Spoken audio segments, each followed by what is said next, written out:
You're watching Blunt Politics with Boston Brian. All right, let's go. Let's go. I appreciate it. How you doing? What's going on? Welcome back. Somehow you have made it to Wednesday, July 30th, 2025. You're now watching Blunt Politics. I'm Boston Brian. I appreciate you joining me. Please hit the like button, share the stream, subscribe to the channel. All of those things help tremendously. Let me see if I can reach back into my pocket here and pull out the correct background. There we go. There we go. I keep having to switch it depending on whether I'm doing a recording, a video, or a live stream, and sometimes it's hard to remember to put it back. But I appreciate you guys. How's everybody doing?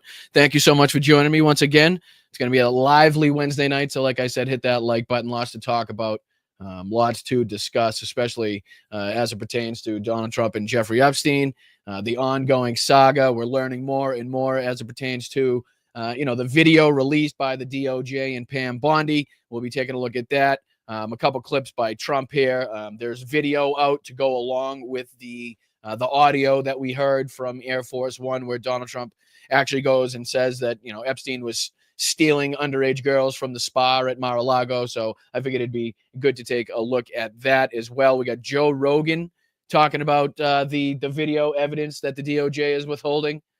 Seems like he's not buying what the DOJ is selling.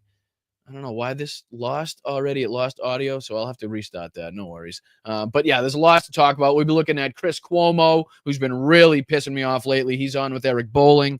We'll be taking a look at Morning Joe discussing what looks to be another Andrew Schultz clip on Donald Trump.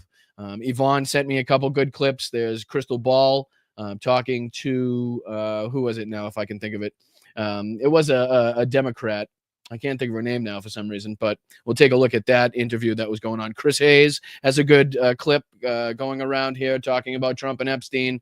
So we'll be taking a look and breaking it down as we do on this show, trying to dive a little bit deeper into this subject, trying to, again, pry open the cracks that are formed in MAGA and, make those as wide as possible.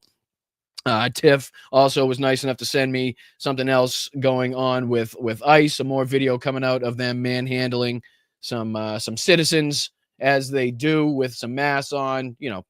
You understand what ICE is about at this point. But let me bring in the chat. Let me say hi to everybody. First off, thank you to the mods. I appreciate you. And no, don't ask me what's going on with your names.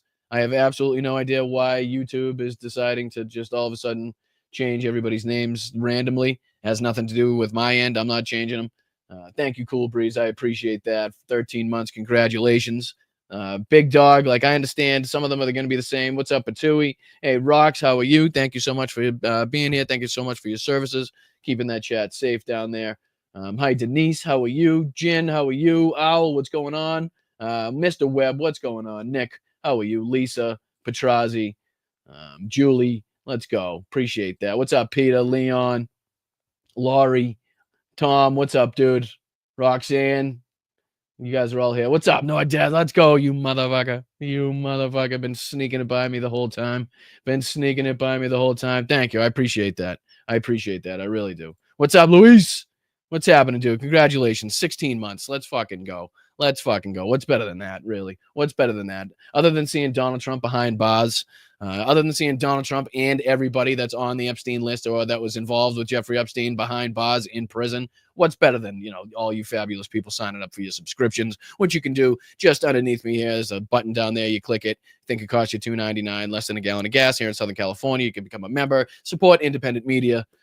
It really goes a long way. You can also check out the Venmo that's not up in the corner right now that probably should be, which I shall throw up there just in case that's the route that you have. We also have Venmo. We also have PayPal just in case. So if that's what you have, just ask about it and we can pop that up there. But thank you to everybody who donates, contributes, super chat, super sticker, whatever, however it is that you contribute, like, sharing, subscribing, free stuff. I really do appreciate it. But what do you say we get into just a little bit of the latest craziness that we call American politics and, politics abroad. So let's see if we can get into this. First, I wanted to show you this, which was Donald Trump in the video portion that came out.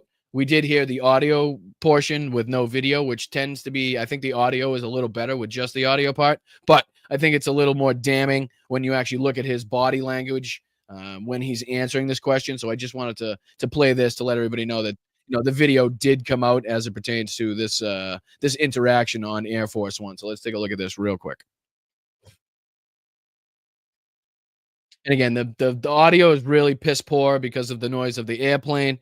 Honestly, the audio from I don't know if it's right above this, but the audio from the audio only recording is actually better. But it's here it is right here. Check out how much better this sounds.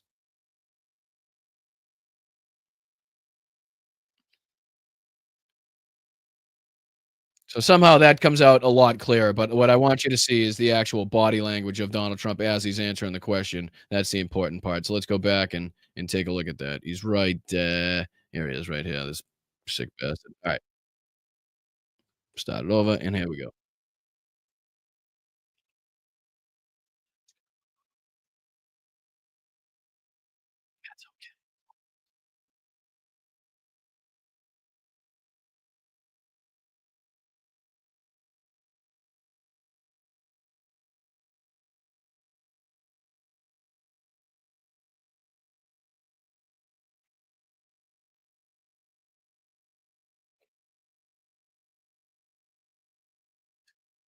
Oh, man.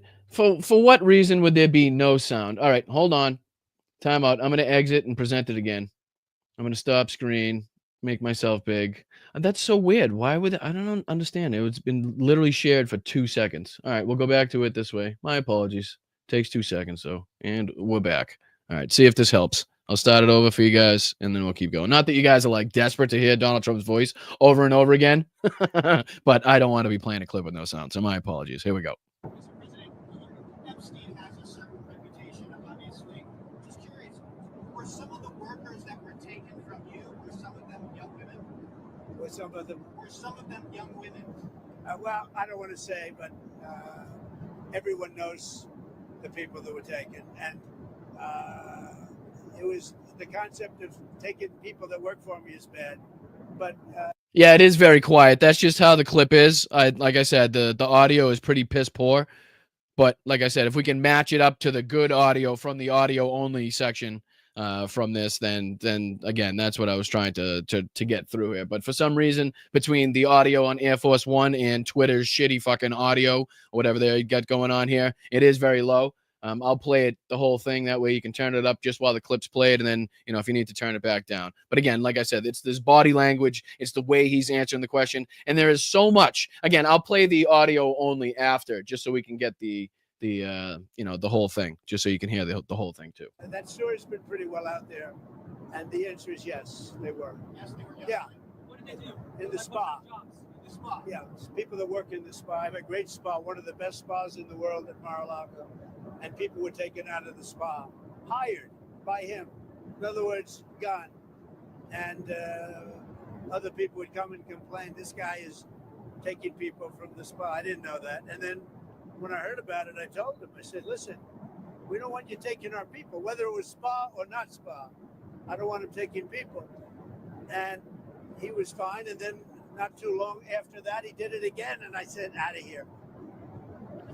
All right. So there is, again, so much to take out of that. There's so much to gain from that.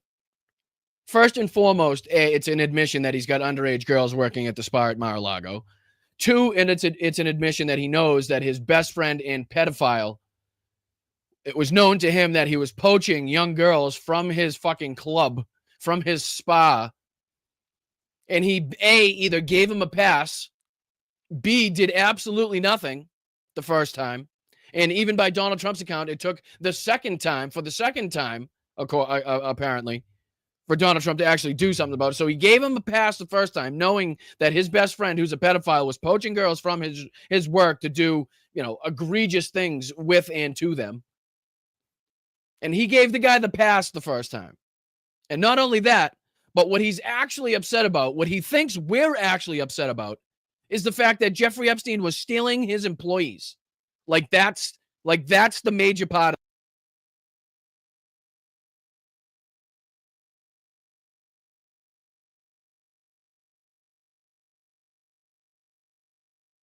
with the women after he poached them. And the fact that I let him do it again after I was being told repeatedly. He says it, I don't know if it's in this cut or another clip where he's like, I was being told by a bunch of people that he was stealing people from the spa. So that's more than one person that was coming to Donald Trump and saying, hey, this is something we better fucking take a look at. This guy, a known pedophile with a known fucking sex trafficking ring, is stealing young girls that shouldn't be working here in the first place. But they are, but we should probably maybe keep our eye on them and keeping them away from the predators. But then again, I'm talking to Trump. All right, this isn't going to work. I should probably talk to someone else. All right, Donald, have a good day. Right? So there's so much to take just from this one fucking clip, just from this one audio soundbite. It's unreal. Stole like their property, right? Just the rhetoric surrounding the heinous acts that were perpetrated upon these victims that he hired while they were underage to work at his spa, to, I guarantee, do very similar shit, to act in a very similar way that they were after Jeffrey Epstein got their hands on them. I mean, ladies and gentlemen, it's becoming more and more obvious to me that indeed Jeffrey Epstein is in the Donald Trump files. I mean, we're going to have to stop calling these the fucking Jeffrey Epstein files and start calling them the Donald Trump files with a little side helping of Jeffrey Epstein and fucking Ghislaine Maxwell. Because there's a lot more coming out about Ghislaine Maxwell, too, and how she's the fucking ruthless tiger, the one to be feared. There's, let's see here. What do I got here? I sent something to myself here relating to that.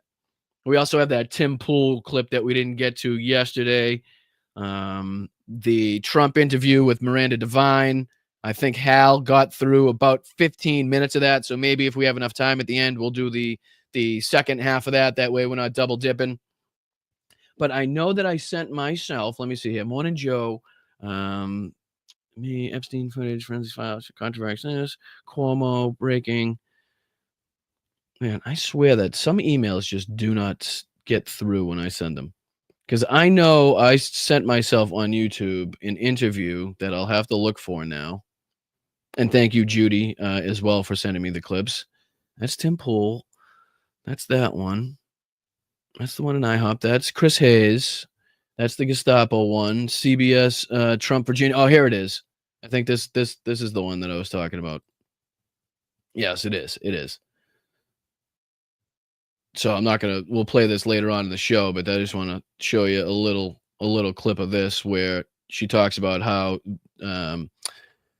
Share this tab instead. Share this tab instead. Can you see it right here? Yes, you can. All right. So this is what we'll be taking a look at later on in the show. But this is just a little piece of what she says here. I don't know if I've got it correctly lined up at the correct time, but this is just a little bit of it. Massage, and that's when Ghislaine came up to me. Giuffre called Maxwell the mastermind behind the sex trafficking operation. She is a monster. She's worse than Epstein. She did things even worse than Epstein did. She was. And this is Virginia Giuffre in 2020, of course. Before her unfortunate suicide, talking about this. So we'll definitely be taking a look at this clip in which she explains outright that with absolutely no bones about it, that Ghislaine Maxwell was the fucking ringleader. She was the monster. And as we talked about, thank you, Big Dog. Appreciate you, dude. I really do appreciate that. And as we talked about either last show or the show before, how Donald Trump's relationship with Ghislaine Maxwell actually goes back much further in history with Ghislaine than it does with Jeffrey Epstein. Donald Trump's relationship with Ghislaine Maxwell's father, the parties they were frequenting in the late 90s, late 80s, early 90s together. I mean, the connection between Donald Trump and Ghislaine Maxwell is almost more intriguing to me than the relationship between Donald Trump and Jeffrey Epstein. Right? Donald Trump could very well be the money man. He could be very well where the funds went through, that these fucking crooked people from all around the world were paying Jeffrey Epstein. Who knows? He could be very well engaged in the criminality and the sex acts themselves. We know he's on the flight logs. We know he's heavily involved in this per a million different pieces of evidence, as told to him by Pam Bondi of the DOJ, that he is indeed in these files. As to what extent, we don't know. But it is almost more intriguing to me, the relationship, and especially now that we see Ghislaine Maxwell still, riding fucking hard for a pardon, some commutation from the DOJ, from Donald Trump, in return for some of her testimony. Right? So her lawyers are playing this. They're playing Donald Trump and the DOJ like a fucking fiddle right now. I mean, her lawyers are trying to get the most bang for their buck before she opens her mouth and gives any information. But I mean, the depth in the history, in the actual nature of Donald Trump and Ghislaine Maxwell's friendship will show us a lot. Will tell us a lot about what Ghislaine is saying, what we can believe, what is true, what's lies as to Donald Trump's involvement. I mean, if we find out more and more that these they've been so buddy over the years, more buddy than even he and Jeffrey Epstein were. And they've done more favors for each other and more money's crossed hands with these two than with Donald Trump and Jeffrey Epstein. That gives me even more reason not to believe Ghislaine Maxwell if she does come out with any of her testimony. So this is just another thing that we'll be covering today. I think that's very, very important to look at. Especially as it pertains to how we continue to talk about Donald Trump's involvement with both Epstein and Ghislaine Maxwell, right? So let's take, I think should I go back and play the audio from this? Hey, I'm going to stop this for a second. Exit. Stop sharing. And then do you guys want to hear, I think you already heard the gist of it, but I'll just play a couple seconds of the audio. That way you can actually tell how much clearer this is to hear than the actual the video audio for some reason. Let me see it. So it's going to be Ace and this one right here. Oh, thank you, Ricky. Let's go. And thank you, Bridget. Appreciate that. Ricky gifted 5 memberships, 5 lucky people in the audience getting 5 free memberships. So please make sure you thank Ricky, and thank you and congratulations to Bridget for being here for 3 months. I appreciate that. What's up, boss Brian? Keep on rocking. I sure fucking will. So thank you guys to both of you. I appreciate you. But let me bring this in for you right here. And again, you'll be able to quickly notice the difference in both the audio quality in this. But this is, again, just the audio version of what you just saw in Donald Trump's statement there, the video that we just played. So here. Just curious, were some of the workers that were taken from you, were some of them young women? Were some of them young women? Well, I don't want to say, but everyone knows the people that were taken. And So we don't have to play the whole thing, but you can see there that it's much more easily understood, much more easily audible than the video part of that, the video portion. So it's good to have both of those right now, because that is a damning, if you ask me, a damning piece of evidence against Donald Trump, where, hey, it just, again, so many things to take out of that. So many things we learned. Some we knew, some confirmations. Underage girls working at Mar-a-Lago, always been fucking talked about. Donald Trump seems to have confirmed it in that statement. Donald Trump seemingly having no idea that the problem in all this is the crimes against the women. Not that Jeffrey Epstein was stealing his workers. Like, we give a fuck that he was poaching from Mar-a-Lago if it was just like employee to employee, business doing business, normal shit. No, like, we don't give a shit about that. Not only that, but the fact that you knew that your best friend was a pedophile. You knew that people were coming up to you in your company, in your club, telling you, hey, this pedophile is, poaching little girls from the business that we have here. And you did absolutely nothing the first time. You either gave him a warning or let him off the hook, but it took either the second time, according to Donald Trump, which probably means the 6th, 7th, or 8th time that he had to be notified that something like this was going on before he actually took some action, or somebody in his orbit decided to take action because he knew, or they knew, it was making Donald Trump look bad to have this guy around. So I'm still not even convinced that it was Donald Trump that took action, right? This whole real estate fight that they had, and they calling him a creep. Well, you knew he was a fucking creep. You knew he's a fucking creep. So you're either just a fucking degenerate moron who literally only cares that he was taking little girls from your establishment, your club. You don't care about the sex crimes. You don't care about the sex trafficking. You don't care about the pedophilia. You knew about that, still had him at your club, still went to parties with him. You don't give a shit about that. What you do care about if he commits those crimes and the pedophilia on the girls that you want to commit crimes and pedophilia against yourself. That's the problem that Donald Trump really has.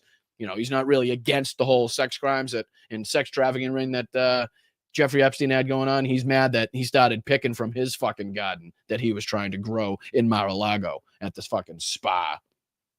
All right, what should we dive into first as far as morons? There's a few morons that we could dive in. All right, this has been pissing me off. I'm going to dive into this first because this is just, it's on topic, but again, it's not somebody that we typically cover on this show. So I'm going to throw this on the screen, and you're going to quickly realize if you're anywhere around social media, especially for the last week, 2 weeks, this asshole has been making the rounds on all the right-wing platforms. He's been doing anybody and everybody's podcast, trying to get his name out there. He's trying to pull another Piers Morgan type of thing where he's inviting fucking Brian Tyler Cohen and Benny Johnson on his News Nation show to try to make that, like, I don't know, a viable show, I guess. But this asshole has been going around kissing Donald Trump's ass, sniffing Donald Trump's taint, and licking his boots in such a disgustingly embarrassing way. Like, to a point where he's damn near close to asking Donald Trump out on a date. But unfortunately for Chris, he's not a 14-year-old girl. So that's probably not going to go over well with Donald. But I want you to listen, because I actually posted him. Let me see if I can show this, because this might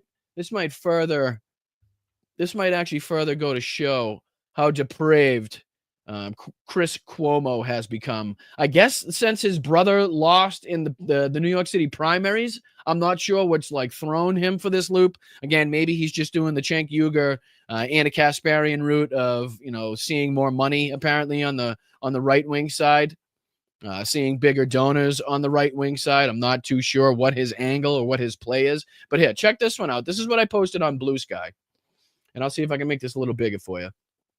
This is Donald Trump on somebody's podcast. I'm not sure. Nothing against the kid. Seems to be pretty funny. Calls Donald Trump out for having inches and inches of makeup in this. But this is fucking Chris Cuomo giving Donald Trump an A, like as a grade so far. In terms, right? An A as a grade as president so far for effort. And I just want to listen to the way he speaks about Trump. Listen to the rhetoric he uses, right? Listen to this bullshit. And it's like, what the fuck happened to this guy? Did you get men in blacked? Like, I don't understand. Like, how does this happen? You get so butthurt that fucking Zoran Mandami kicks your brother's ass in a New York City primary that it fucking throws you towards the steroids and MAGA all of a sudden? But listen to this. Listen to how fucking crazy this is. All right, listen to this. Of effort. An A for effort. Even the kid. I don't know what his politics are. I don't know what the show is. Don't know what the podcast is called. Again, don't know his name. Don't know his politics. But what I do know is his fucking immediate reaction is to burst out into laughter after Chris Cuomo, with a straight face, tries to give Donald Trump an A for effort. Literally, Chris Cuomo giving Donald Trump a fucking A for effort as president in this term. Check this out. Effort, okay. I mean, the guy is on No. 24/7, 365. He does it, yeah. The president is on it 24/7, 365. Yes, he And you know what? That sounds very similar to the rhetoric that, you know, some Democrats or some lefties were using to describe Joe Biden in some interviews, in which were being attacked by, I don't know, maybe people like Chris Cuomo or right-wingers like Benny Johnson or Charlie Kirk or Ben Shapiro, for sounding like they're in a cult, for sounding like they're brainwashed, for sounding like they're like North Korean propagandists straight out of fucking the Kremlin that just got their, you know, Russian talking points. And they got to go on there and say Kim Jong-un doesn't take a shit because he uses up all the energy. He's working so hard, right? Like, he's not fucking far off from that. When I heard this, I was like, holy shit. How the fucking, I'm not going to say mighty, but how the people that were once on television have fallen, ladies and gentlemen. Now, this is a reason right here. This is the reason to support independent media. So these motherfuckers don't continue to have a voice. So people like this fucking ancient motherfucker doesn't have a voice anymore to say shit like this. Holy God. golfs his ass off. I don't have any problem with that. If he was a golfer, if he was a lifter, if he was a tennis player, if he was a surfer, if he was a boater, a fisherman, a bush, do it.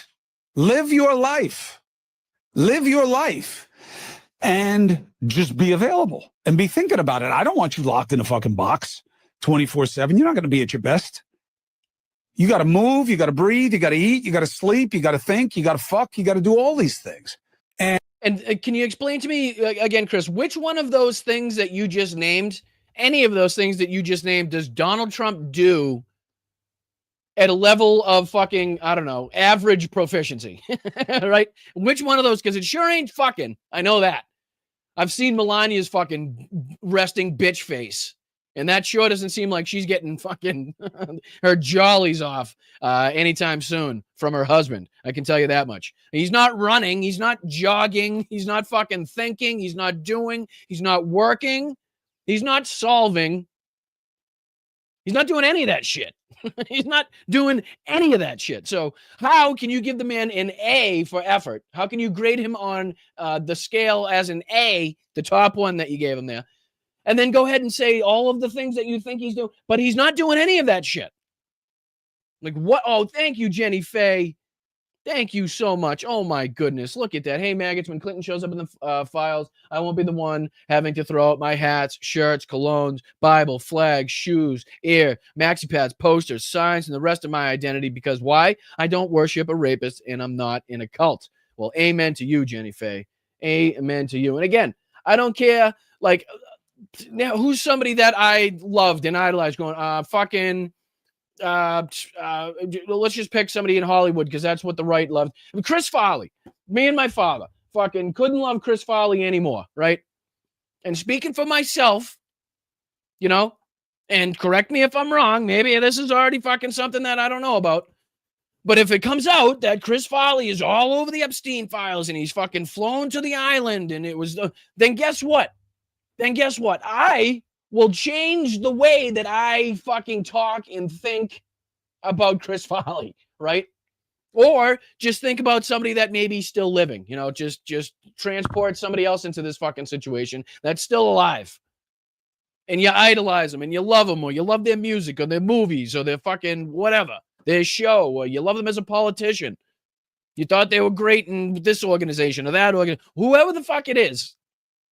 If they are found to have been guilty of these crimes or involved in any way financially, if they put fucking gas in the jet, if they put air in the fucking tires of the jet, if they sipped a fucking a glass of champagne on a jet with underage girls, I don't give a shit if they fucking touched a hair on one of the girls. All of them, lock them the fuck up Every single one of them. No issues here. No issues here. Right hand up if it happens to be somebody that I fucking once talked about in a respectful manner or idolized. I'll be the first to put my fucking right hand in the air and say, fuck that person. I'll give him a big one of these. Hey. Go fuck yourself. All right? Because that will have changed the facts and the evidence that is input into my brain. And then on the other side, when I think about it, I will have changed the way I think about said person. And the conclusion will be different based on this new information, right? Because I am able to then say, I can apply this new information that I have now to my thinking that I already had, and then come out again with this alternative conclusion based on the new facts, based on the new evidence. The right wing seems to have a fucking huge issue with that shit. They don't seem to be able to sway from anything they've once said, or they try to excuse it or make up for it or try to, fucking beat around the bush somehow to try to justify it. But all right, let's go back to this because this is astounding. It gets worse too. It fucking gets worse. You haven't even heard the half of it yet. Here we go. Check this out. Ready? And look, I mean, this job kills. This is the only guy I know who doesn't look 50 years older after he was president. Okay. Lies, because he looks like he looks like he died yesterday, if you want to look at the man, which nobody fucking does. But no, that's not true either. But even if you want to take that into account, even if you want to say, okay, Chris, let's look at that on its face. Let's take that word for word, what you just said. Is there a possible reason why the man didn't seem to age as quickly, as rapidly, as much as, say, I don't know, past presidents that seem to actually give a fuck about the job? Like, is there a reason that maybe he didn't let the stress get to him as other presidents who were, actually talking to world leaders at all hours of the night, who were actually working on real trade deals and proposals for peace deals and other agreements, that type of shit? Because that's the shit that takes it out of you. Not getting your 8 hours of sleep, up all night talking to people in China, talking to fucking dignitaries in fucking Saudi Arabia and wherever the fuck, everywhere around the world, because they work at all hours, right? And you have to get these deals done based on their fucking time that they're up. So now you don't get the sleep that you need. You're worried about your fucking family still in the background and the real issues that you and your family have going on as you're president of the United States, as you're worried about the citizenry of this country. You're dealing with the politicians that are asking things of you, that are wanting things of you. So it's a stressful fucking job, which is why you need somebody in good health, which is why you tend to see the Barack Obamas that come out of their fucking presidency with gray hair when they went in with black hair. Or you see them looking fucking tattered when they come out, because the stress, the mental stress and the anguish and the responsibility of the job weighs on their shoulders day in and day out, minute after minute of every single fucking day. But that doesn't happen to Donald Trump because he doesn't give a fuck about anybody himself. He doesn't give a shit about, he doesn't even have the stress of worrying about family issues because he doesn't give a fuck.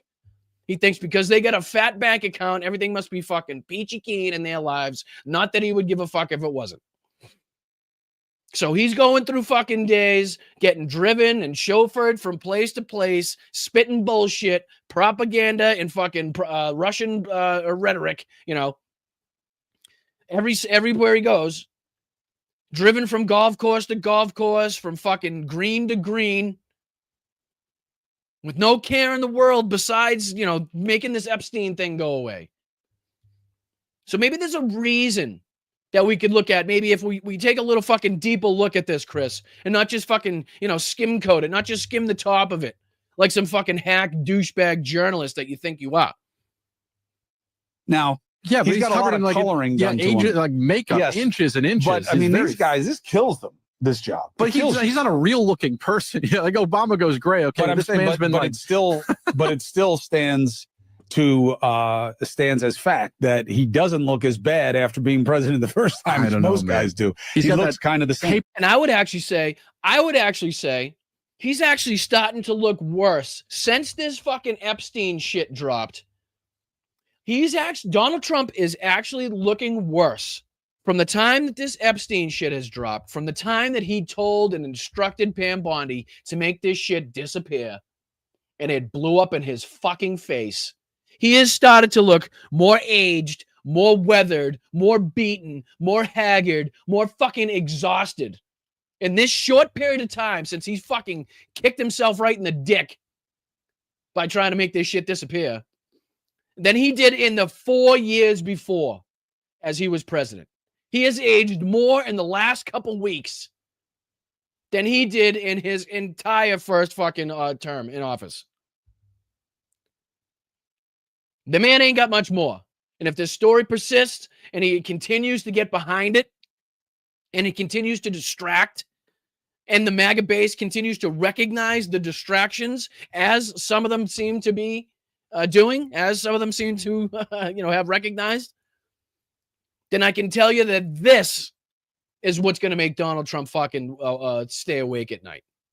This is the topic that will keep him fucking. You know how he says, I bet Joe Biden doesn't stay up at night rolling, rocking and rolling and tossing and turning in bed thinking about how he could do, like Donald Trump does that shit. No. What he's actually thinking about is, oh shit, someday, somehow, these fucking files are going to be released. So if he's ever up tossing and turning, that's the fucking reason why. It has nothing to do with you or me or Ukraine or Russia or Israel or Gaza or the fucking West Bank or fucking Indonesia or Thailand or anybody else. Nothing. If he's fucking scared and he's nervous and he's worried, it's about these motherfucking files. That's what it's about. So let's make sure we continue to hit the like button. Let's make sure we continue to hit subscribe to the channel. If you're new here, if you've been watching for a little bit and you find yourself liking what you're hearing, liking what you're seeing, please hit the subscribe button. It's free to do so. It doesn't cost you a fucking nickel, right? And we're on our way to 15,000. It goes a long way. It goes a lot further than you actually think it would to just hit that button. It's free, please. And if you've already done that, please make sure you hit the like button. I appreciate it. I'm Boston Brian. This is Blunt Politics. We just sift through the bullshit of the mainstream media, Donald Trump, the Republican Party, break down the propaganda and the lies for the normal, everyday, average U.S. citizens like you, like me, because that's who's affected by these fucking policies. That's who is affected by all this bullshit. So that is why this is important to me. To make sure that not only I learn with you guys, but that, anybody that wants to stay involved, anybody that is on top of this shit continues to find new spaces, new outlets, and new people to listen to do just that. So I appreciate you guys, and make sure you're checking out all the great lefty content creators on this space, on Twitch, on Instagram. There's a ton of them. Find a group of people that you love and support them, whether it be financially or just with your like or subscribe or sharing their show out all the time.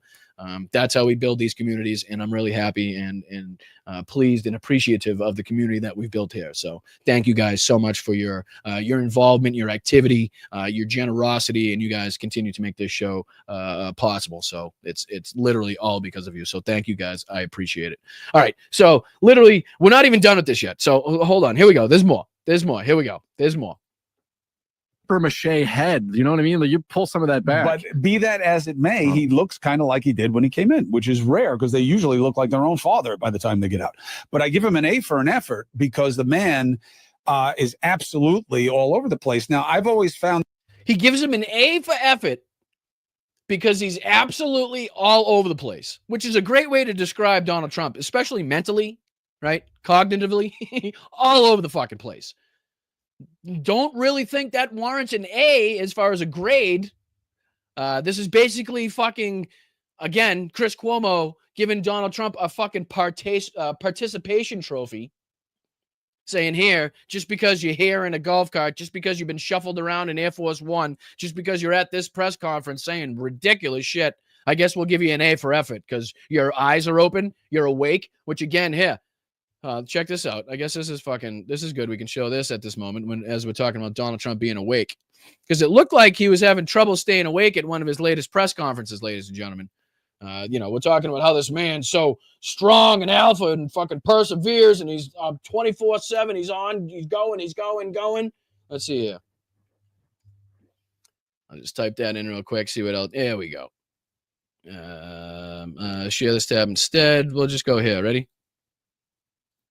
And this is Donald Trump, I guess, struggling to listen to Robert F. Kennedy Let's see if I can play this from the beginning. Donald Trump again looking like he's struggling to keep his eyes open. So tell me again how this man's like, oh, he's on top of it. He's all over the place. He works 24 hours a day, 7 days a week.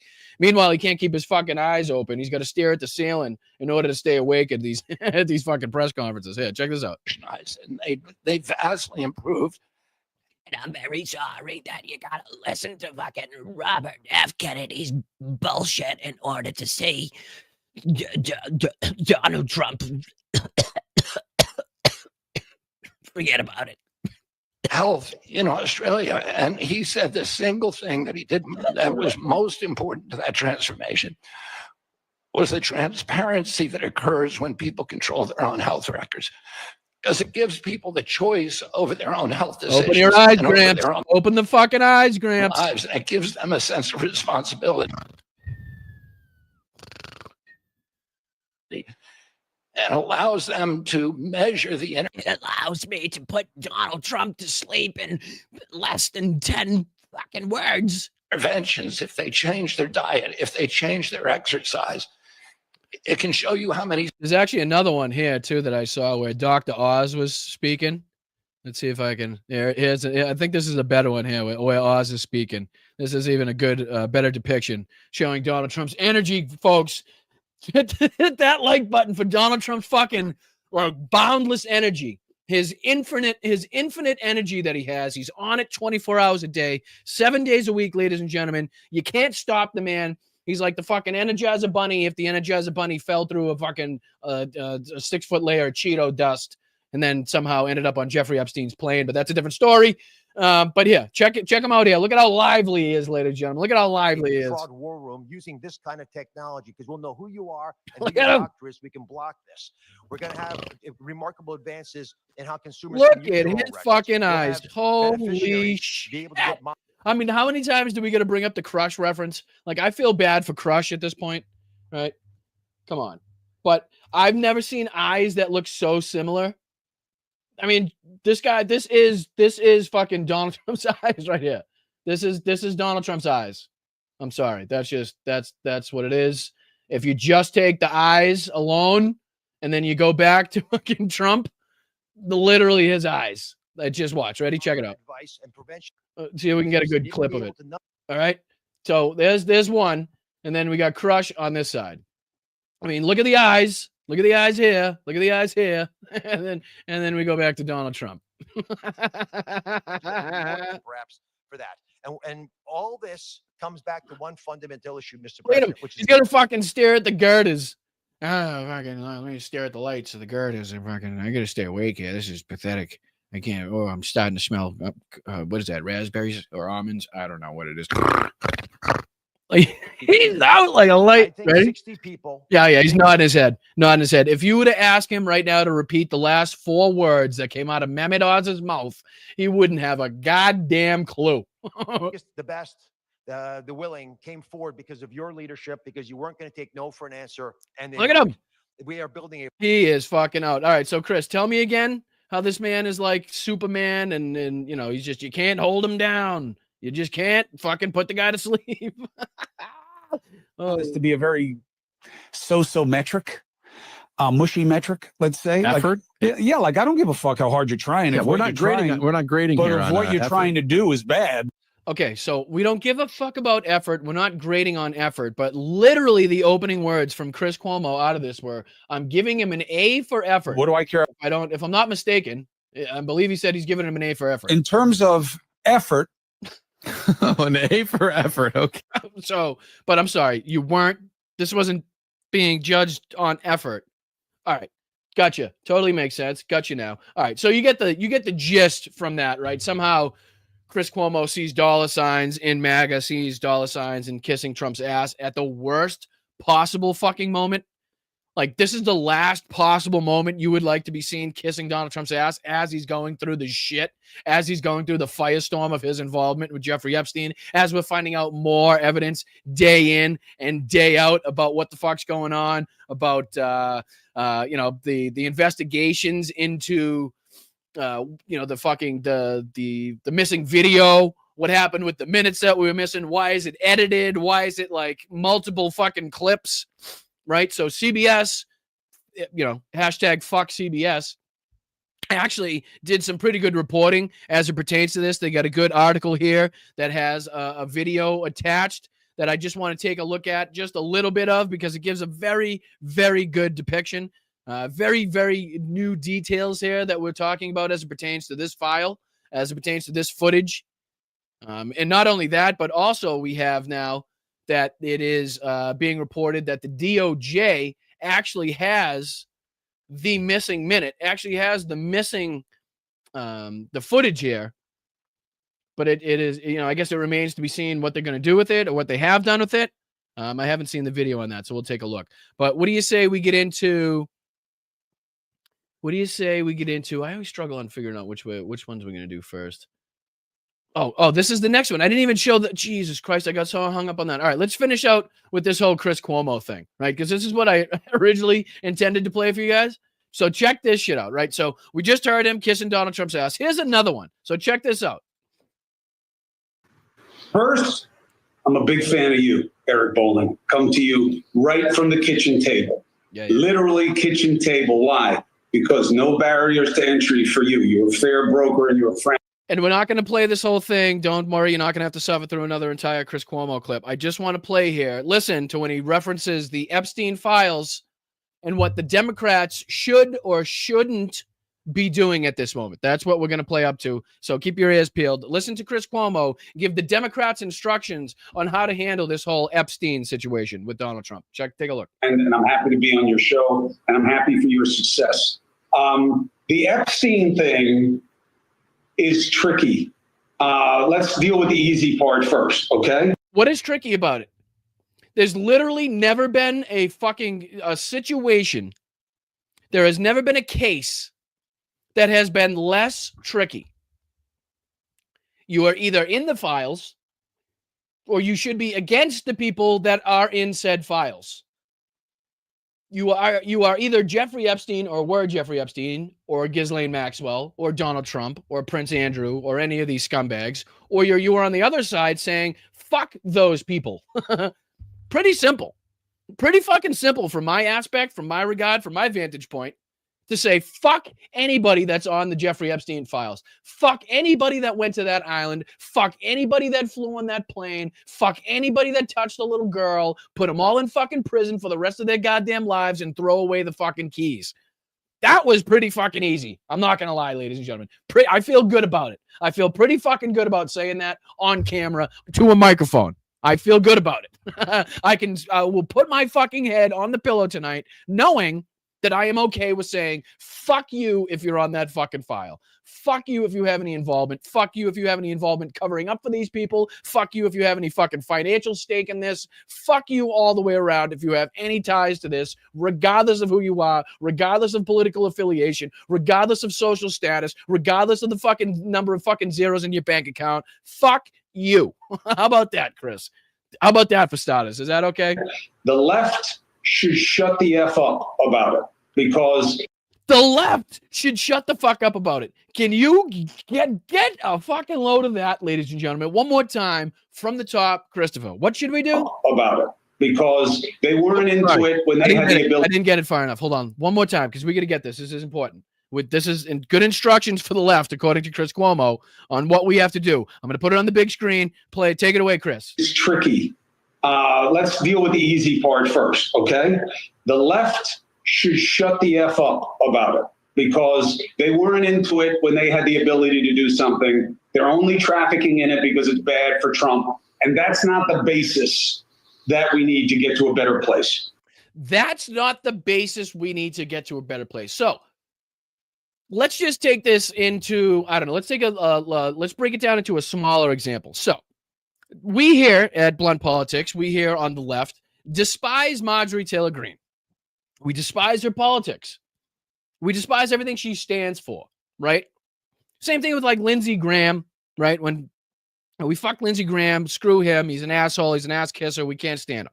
But when they come out on the side, when Lindsey Graham comes out on the side of Ukraine and Marjorie Taylor Greene comes out on the side of not allowing any more weapons to go to Israel, to continue their genocide, then we kind of got to take that in stride, right? We got to say, you know what? They might be in it for the wrong reasons. Lindsey Graham might want some fucking financial stake in this afterwards. He might be trying to, profit from this war. Marjorie Taylor Greene might have other motives or incentives as to why she signed on with Democrats, whatever. But we'll accept those decisions. We'll accept them as long as they're helpful to us. They're beneficial to us, right? So regardless of what Chris Cuomo thinks of the Democrats or what they did or didn't do, it's funny because we have all these fucking pictures of Donald Trump with Jeffrey Epstein. We have all these videos. We know he was on the flight logs, right? We seem to have all of the video testimony of fucking Jeffrey Epstein telling everybody on the stand in depositions that he is Donald Trump's best friend and vice versa.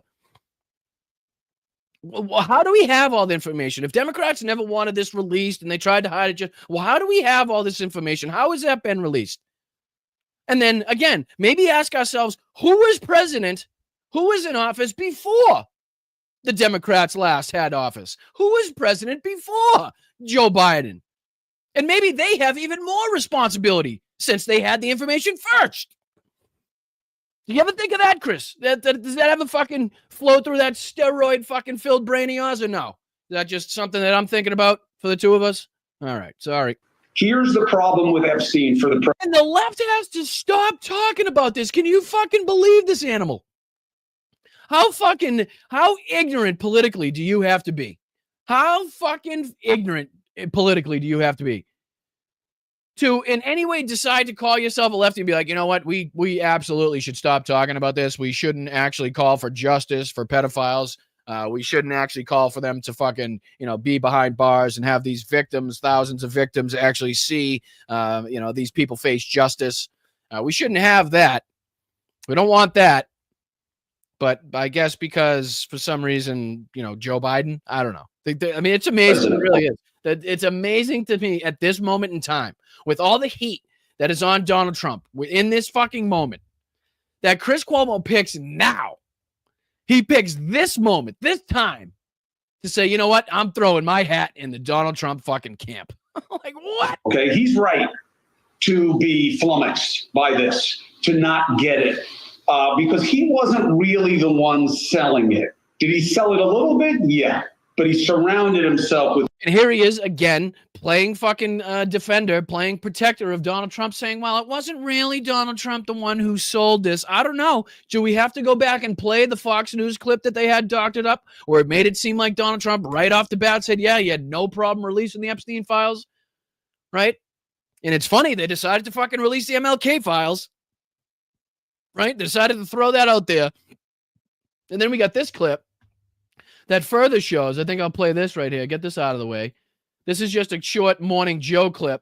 And he plays on his show a clip from a show that we played the other day, Andrew Schultz on the Flagrant podcast, who was, again, calling out Kash Patel, calling out Dan Bongino, calling out Trump and Pam Bondi for their fucking hypocrisies. And this is just a little bit of the opening that Joe Scarborough had for his video titled, Do You Think We're Babies? Leading podcasters tear into Trump administration over handling of Jeffrey Epstein. So let me just see if I can put this on the screen for you guys right here. Share this tab instead. We're just going to play the beginning of this. I want you to just get a little bit of the opening here. So check this out. Rebuking the base, like almost like spitting in their face. Like they are asking for it. He campaigned on it. He puts Bongino and Kash in there, which might be the stupidest thing in the history of the world. Like, why would you put the two guys that have nonstop pounded the pavement talking about how we're going to expose this Epstein thing? And the second they get in there, like, you better shut the up. Yeah, to shut him up. Go on Rogan, lie. Like, it is a very peculiar thing. It worked in that I think it moved any of the smoke off of Trump. Because at least for me, I was like, there's no way that he's involved if he's putting Bongino and Kash in who have campaigned on exposing it. Like, why would you hire those guys or appoint those guys, right? So I'm like, he can't be. But the fact that he will not touch this, and then this last week, him doing the distractions, dropping the MLK file. Like, who asked for the MLK file? The second he started talking about Obama, I was like, oh, he's guilty. Yeah. The second he started talking about Obama, I was like, oh, he's guilty. Now, you're a moron for not knowing he's guilty far fucking before that. Like, you're a fucking absolute meathead, tool piece to have gone this long without being like, Donald Trump might have some involvement in all this. Maybe this is being withheld because of the president's involvement in all these crimes. Maybe. Right? No, that for one. But to come out here and be like, well, as soon as he said Obama, I knew he's fucking guilty.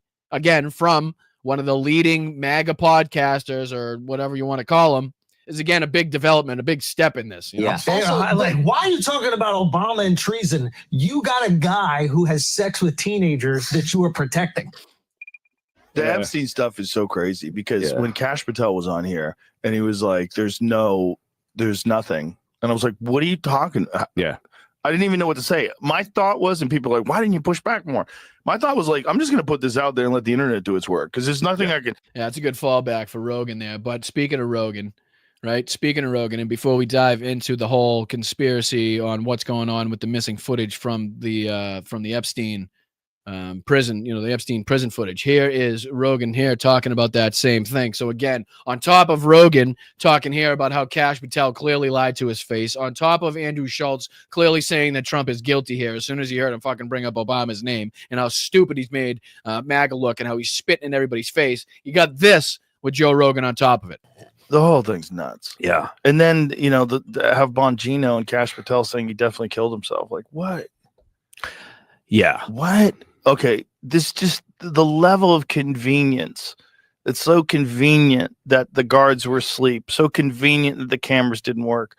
So convenient that years later you have a recording of the outside of the cell, but a minute is missing from it. 3 minutes. Yeah. Not the outside of the cell. Not the outside of the cell. And if that doesn't make any sense to you, stay tuned. We'll be watching a CBS clip right after this that will detail exactly what that means and exactly the bullshittery that was trying to be played here by the release of this so-called fall raw edge, the full unedited raw footage by the DOJ. 3 minutes? Yeah, they found out it was like almost 3 minutes was missing. 2 minutes, like 53 It's like the missing Watergate tape. Oh, I thought it was just it 1 minute. It did. It started off as a minute, and then Yeah. people kept looking in the metadata, and are like, okay, it was saved this many times. And this was known, guys. This is known, right? This isn't like late, like breaking information. It's really not. I think as early as the 8th, you can find reports that the July 8th, when this was put out, that questions were being raised about the footage. I think I went and saw as far back as like July 15th. You can see that there was actual metadata that saw and showed that this was tampered with. It was edited. There are actually fucking marks that you can see where it was stopped and started, how it was spliced together, how it was multiple clips. So this is not like something that's just coming out here. But again, add that to now what we know on where the camera was actually pointing. And again, if that's not making any sense, stay tuned. Let me just finish this clip out, and then we'll continue on with our coverage of this whole cover-up here. It was actually up to 3 minutes missing. God. Okay. That's plenty of time to kill somebody. 3 minutes is more than enough time. 3 minutes. You could get a whole bunch of people killed by then. Yeah. All right. Let's not give anybody any fucking ideas, you sick bastards. You saw that guy that was his cellmate too, right? Yeah. Guy is a fucking gigantic human being. Yeah. A huge guy who was a mass murderer, who had killed multiple people, a bad cop, who was built like a brick fucking shithouse. Yeah. The kind of guy that you could really easily get to strangle somebody. Yeah. It would take him. I could kill him in 30 seconds. Yeah. No. I mean, I'm not sure that's something you want to go on record saying, but was this fucking giant dude could do it easy. Metadata from raw Epstein. No thanks. Nope. Metadata from raw Epstein prison video shows approximately 2 minutes and 53 seconds were removed from one of the two stitched together clips. The cut starts off. Isn't it so beautiful? Isn't it so beautiful to see Joe Rogan's mind, fucking his second grade mind, working in real time to try to figure this all out? Right?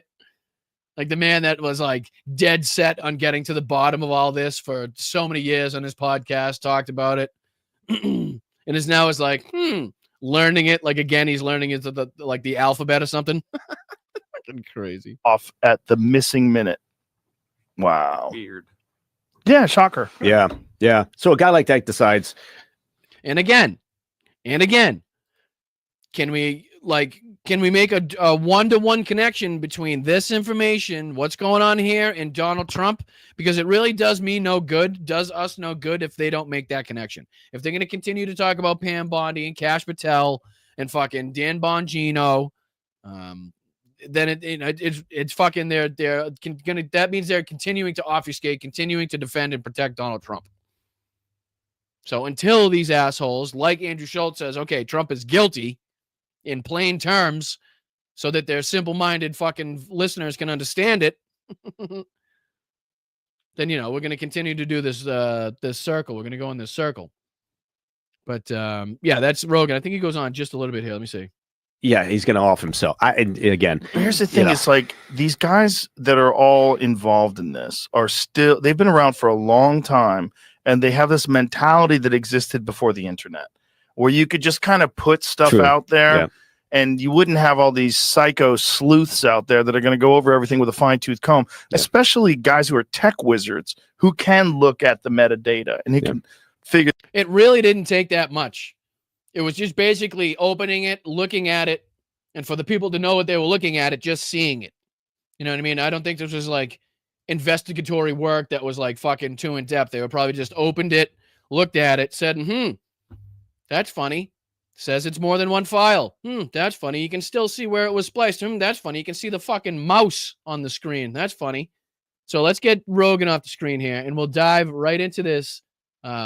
Like I said, CBS, hashtag fuck CBS, investigation that talks about exactly what went down in this, or is going down in this cover-up, right?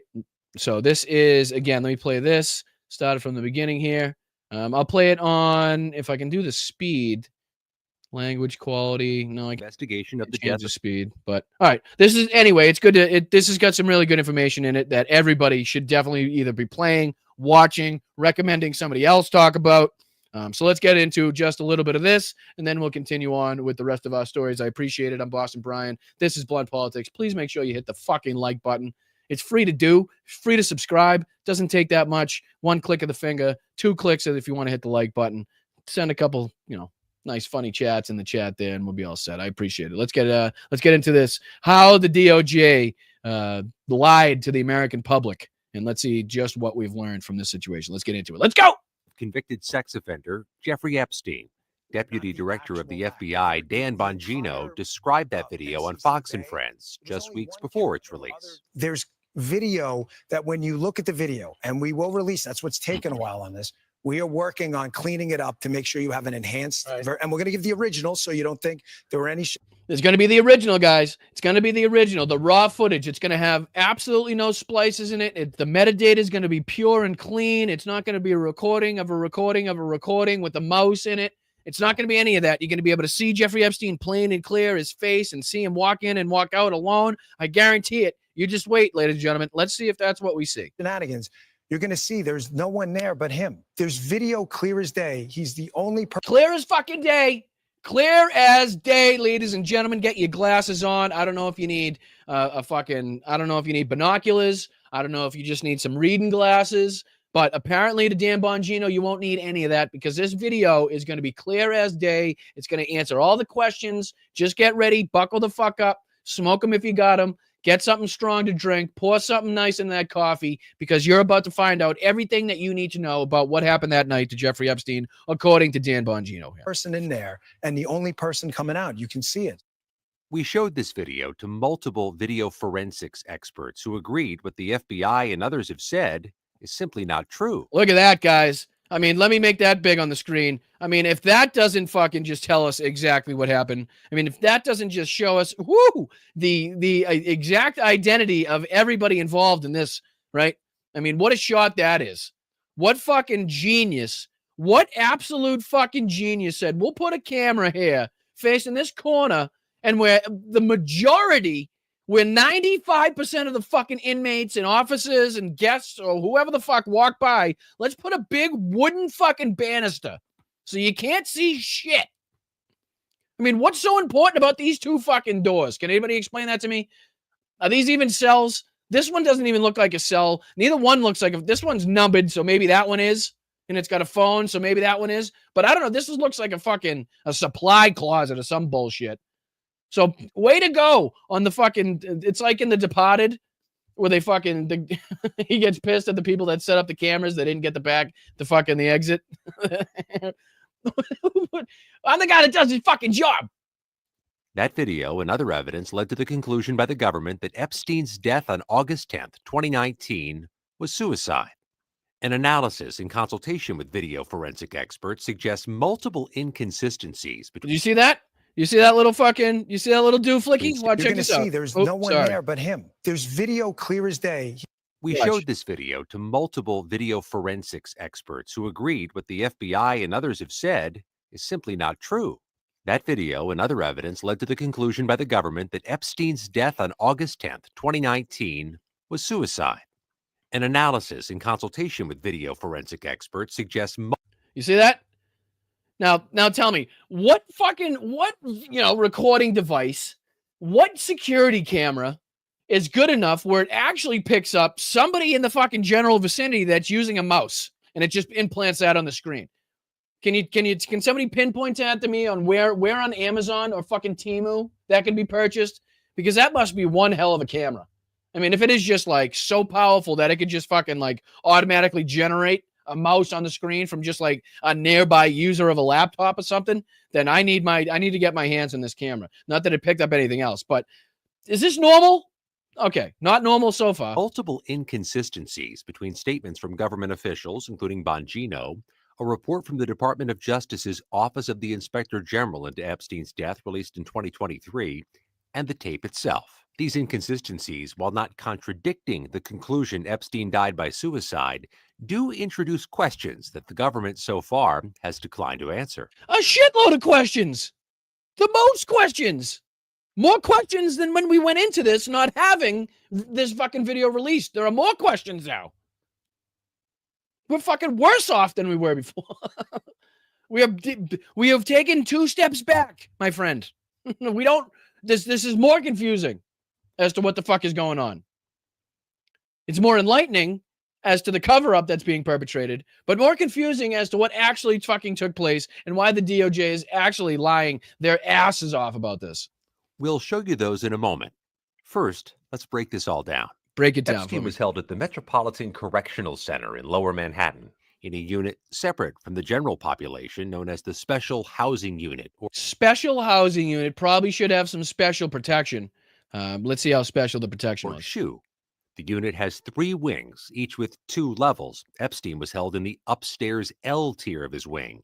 Right. So, and if I don't know if you can see my mouse on the screen, but if you look at where, say, the play symbol is in the direct middle of the screen, if I'm not mistaken, if you go straight up and then straight to the right on that staircase, or if you follow that staircase all the way up to the right into the corner there, I believe that is where that camera that we're seeing the view is from. So basically, if we flip this whole picture around and we look from the other side, the camera is going to be on the left. It would be on the left side of our screen. So I know you can't see my mouse. I apologize.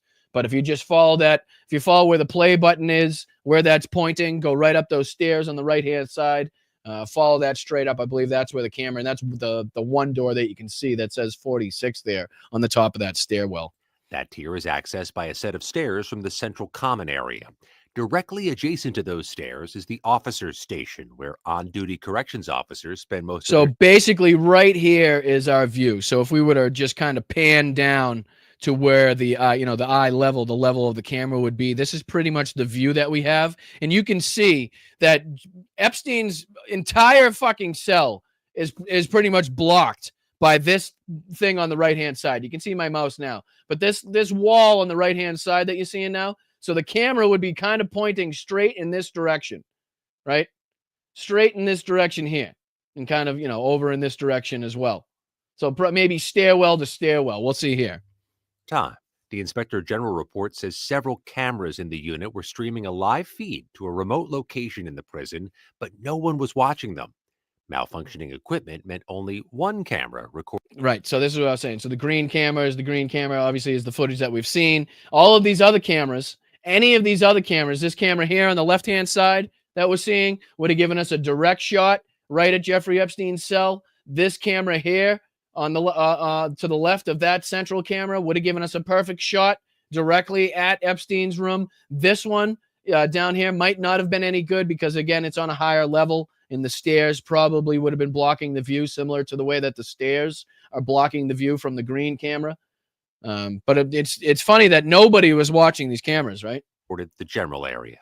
That camera captured part of the common area, including the officer's station and a sliver of the stair. Paula says enlarge your arrow. Now, if that's something that can be done, that's fucking beyond my capabilities. How is that something that I could do? How is that something that I could do? I'm going to save that for another show, Paula. That's a great idea. Great idea, so that you guys can follow my cursor a little better. But I'm going to save that for the next one, just in case that, throws us off track and takes me on a little side adventure that I never get completed. But I appreciate you, Paula. Thank you. Case leading to Epstein's cell. The footage begins at 7:40 p.m. the night before Epstein's. All right. So this is somebody that just walked by that camera under the banister, and you still have no fucking idea, unless you were to know the circumstances, the settings, the people that were involved, and everybody that's in this little wing right here. And you could be like, okay, well, by process of elimination, that must be so and so. You have no fucking idea who that is. That's not clear enough to see who the fuck that is. That could be a dummy, for all I know. It could be a guy with a bunch of pillows stuffed in his fucking orange jumpsuit, for all I know. Death.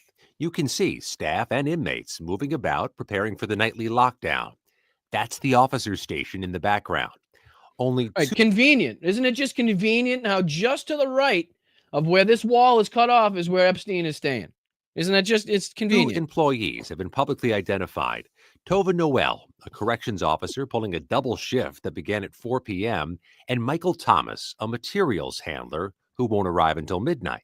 Epstein is seen for the first and only time on camera at 7:49 p.m. Yep, there he is, guys. There he is. Hold on, let me make it bigger, because I know that's fucking. I mean, if you don't get any direct answers from this, I don't know what you'll get direct answers from. Let me scroll back just a touch so you can see that again.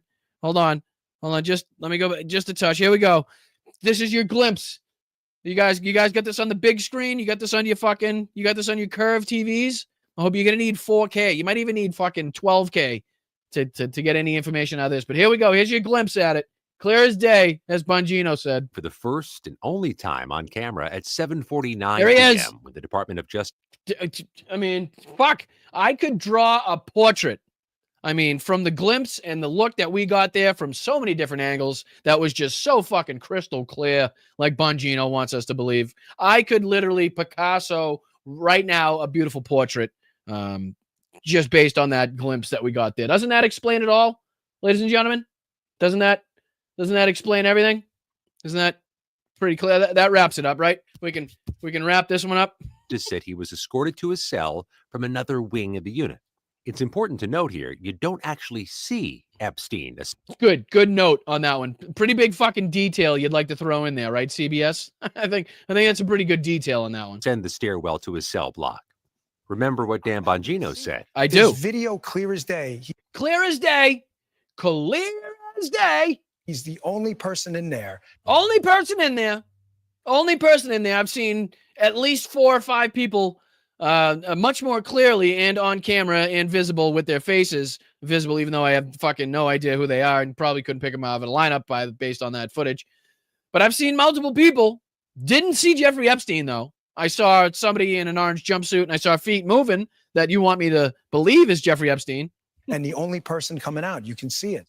Let's zoom in and play that again in slow motion. Here's the sliver of stairs. Epstein is here. Who? That could be fucking John F. Kennedy for all I know. There's no don't give me a fucking maybe or a probably or it's assumed or it's likely. I don't want any of that shit. I want fucking faces on camera. I want fucking testimony from people on the scene. I want pictures of bodies and fucking what was going on. I don't want none of this maybe, possibly, it's likely, kinda, should have been. With his escort, and they walk off screen. When the FBI released the video, they said anyone entering or attempting to enter the tier where Epstein's cell was located from the common area would have been captured by this footage. Lies. Bullshit. Because if you scroll back and you look, you can tell there's a big fucking area here that it's not picked up. So if you see right here in the red So if this person or whatever this is were to walk, I don't know, maybe one more step closer to this camera, he'd be out of the fucking line of sight completely. And he could walk all along this wall, all the way around over to these steps here without being in sight of this fucking camera. And the same thing over here. The same thing. You could probably go from underneath these steps over here all the way to underneath these steps over here without being seen by the fucking camera. So, bull fucking shit. Sorry. Had to call it on that one. Now I got to fast forward just a bit. Nope, we weren't there yet. Here we are. Located from the common area would have been captured by this footage. But with the primary entrance here, the pathway from the entrance to the stairs is completely out of view of the camera. For the next hour or so, corrections officers... the convenience, just the sheer convenient nature of just, I don't know, the list of things that had to happen, the fucking dominoes that had to fall in place to make this even a possibility, a remote possibility. It's really fucking astounding. It's really astounding that all of it happened, just as they, as it needed to happen for this to take place. Inmates are seen under Donald Trump's administration, moving about, preparing for all prisoners to be locked down. At 8:21, another inmate is seen being escorted toward the stairs leading to Epstein's cell area. What do you mean another inmate? Could be the same inmate. We don't know who the first inmate was. What are you talking about? Again, with this assumptions. Stop with the assumptions. We can't assume shit in this case. We don't know shit until it's proven, until we have fucking video that doesn't look like it's from a Nokia in 1998 that's been slapped with Vaseline or fucking Diddy's baby oil all over it. Maybe then we can get some fucking clearer answers. But as of now, I don't know who that was. I don't know who the first person was. I know it's a fucking big banister. That's about all I can tell you. Movement is detected on the stairs again. By 8:24, all of the inmates appear to have been taken to their cells. Noelle told the Inspector General she visited Epstein's cell at about 10 p.m. You can see her head in that direction here, albeit closer to 10:30, but not climb the stairs. The rules require rounds to be made every 30 minutes, but according to the report, this was the only time anyone checked on the inmates that night. Another fucking sheer coincidence. Another sheer coincidence that, fucking protocol was broken, policy was broken. This one instance that allowed this whole fucking thing to be perpetrated. Just the coincidences are piling up, folks. There was even a sign printed on orange paper posted on the guard station saying mandatory rounds must be... No, I believe that says mandatory. Mandatory rounds must be conducted every 30 minutes. That doesn't say mandatory. They tried. It looks like they tried to say mandatory, but it looks like someone found them out. Please let that be an inmate that underline that and fucking put the question mark. Like, what the fuck's wrong with you people? Anyways, side note. Conducted every 30 minutes on Epstein. As per God. This was because of concerns about his risk for suicide.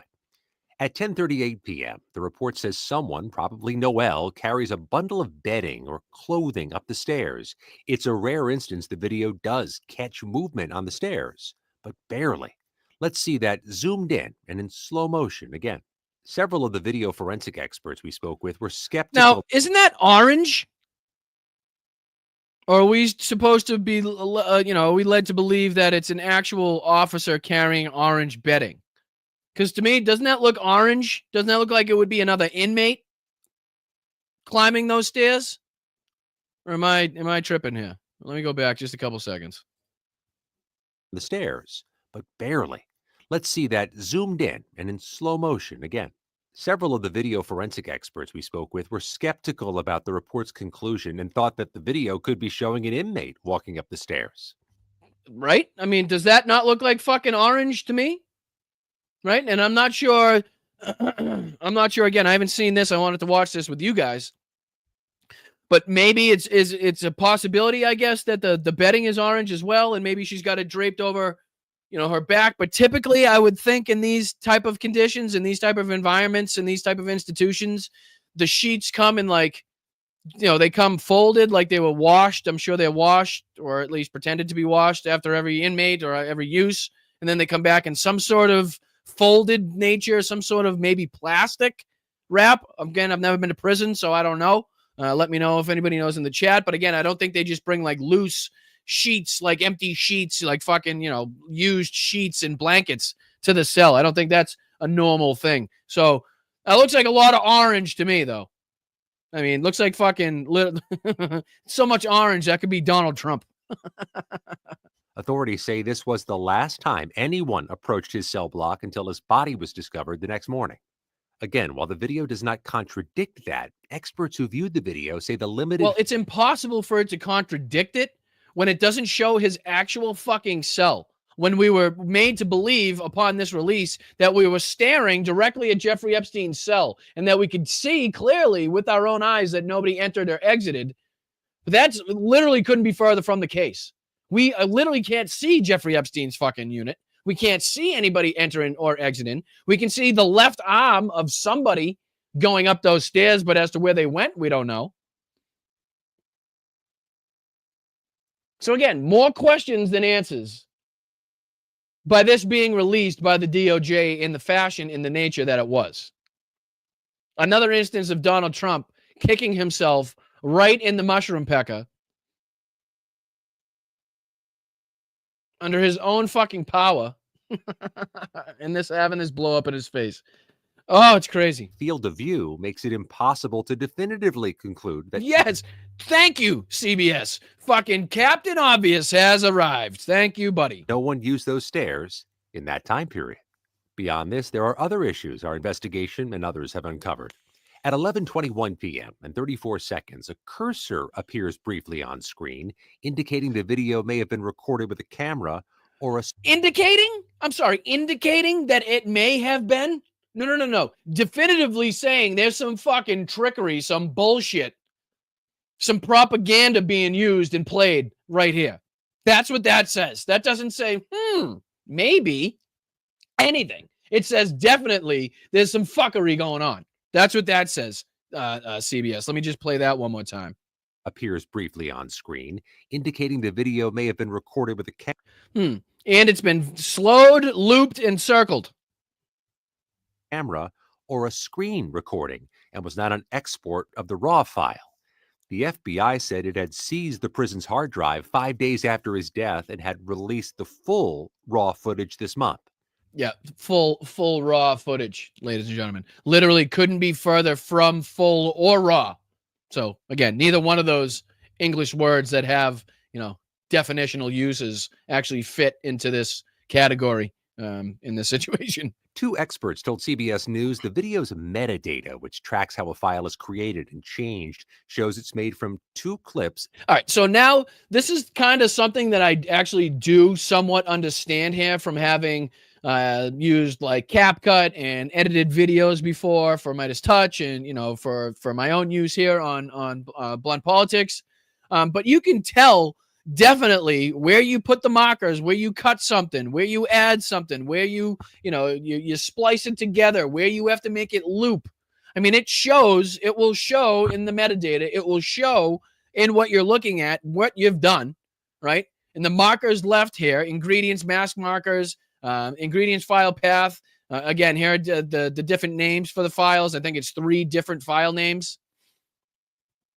I mean, you can actually understand what if you know what you're looking at. This is not something that is like, again, needs to be like uncovered or investigated. You can literally just look at it and be like, oh shit, look, there's a mouse on it right there. A, so clearly it's a recording of something. And then B, it's got 3 different fucking files attached to it. It's got those bookmarks in the places where it was edited, clearly still visible in the metadata. So this isn't like some like huge like conspiracy that people had to dig through the internet and comb through different fucking resources to figure out. This was like blatantly obvious right up off the bat. This raised more questions upon its release. Then again, it quelled the fucking the firestorm that had been going on. Stitched together in editing software. Those experts also say the video was edited and saved. Jamiroquai video silence. Virtual insanity, cause I found you. Oh God, I love fucking Jamiroquai. Don't get me started on that. Multiple times. Next up, the now famous missing minute. At 11:57 and 35 All right, here we go. seconds- Pay attention, ladies and gentlemen. Here we go, where they talk about the missing minute. Not the hidden inch. That's different. We're talking about the missing minute. An individual appears on screen from the direction of the main door.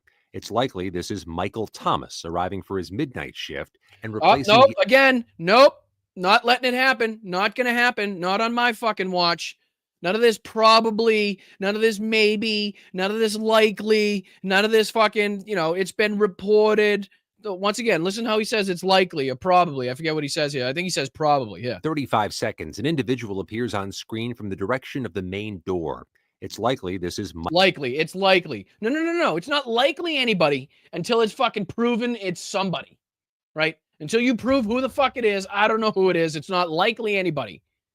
It's just fucking somebody that we need to identify. That's all it is to me. Michael Thomas arriving for his midnight shift and replacing the other staff member on duty who'd been working from 4 to midnight. Noel was starting a second shift of 8 hours. From that point on, only Noel and Thomas were on duty during the critical window when Epstein is believed to have died. At 11:58 and 58 seconds, the video jumps to midnight. And no, that's funny. And if we were, to believe Pam Bondi, this is normal because cameras, something 1992, reset every day, and it's normal, apparently. But no. The aspect ratio of the video changes slightly. Another indication it may have been edited. Zooming in and playing back in slow motion, you can see a slight shift in the shape of the figure standing or sitting around the officer's desk, but otherwise, nothing changes. Attorney General Pam Bondi attributed the missing minute to And again, knowing from having to choose aspect ratios when editing videos, whether you're doing 16:9, whether you're putting it on Instagram, depending on what social media platform, you're going to be using a different aspect ratio, whether it's vertical or horizontal. So again, that's, I believe what he's describing there is the actual aspect ratio of the entire video changes, which again would not happen if it were the live, full, raw, unedited footage from the actual security camera. The nightly reset of the security camera system. There was a minute that was off the counter.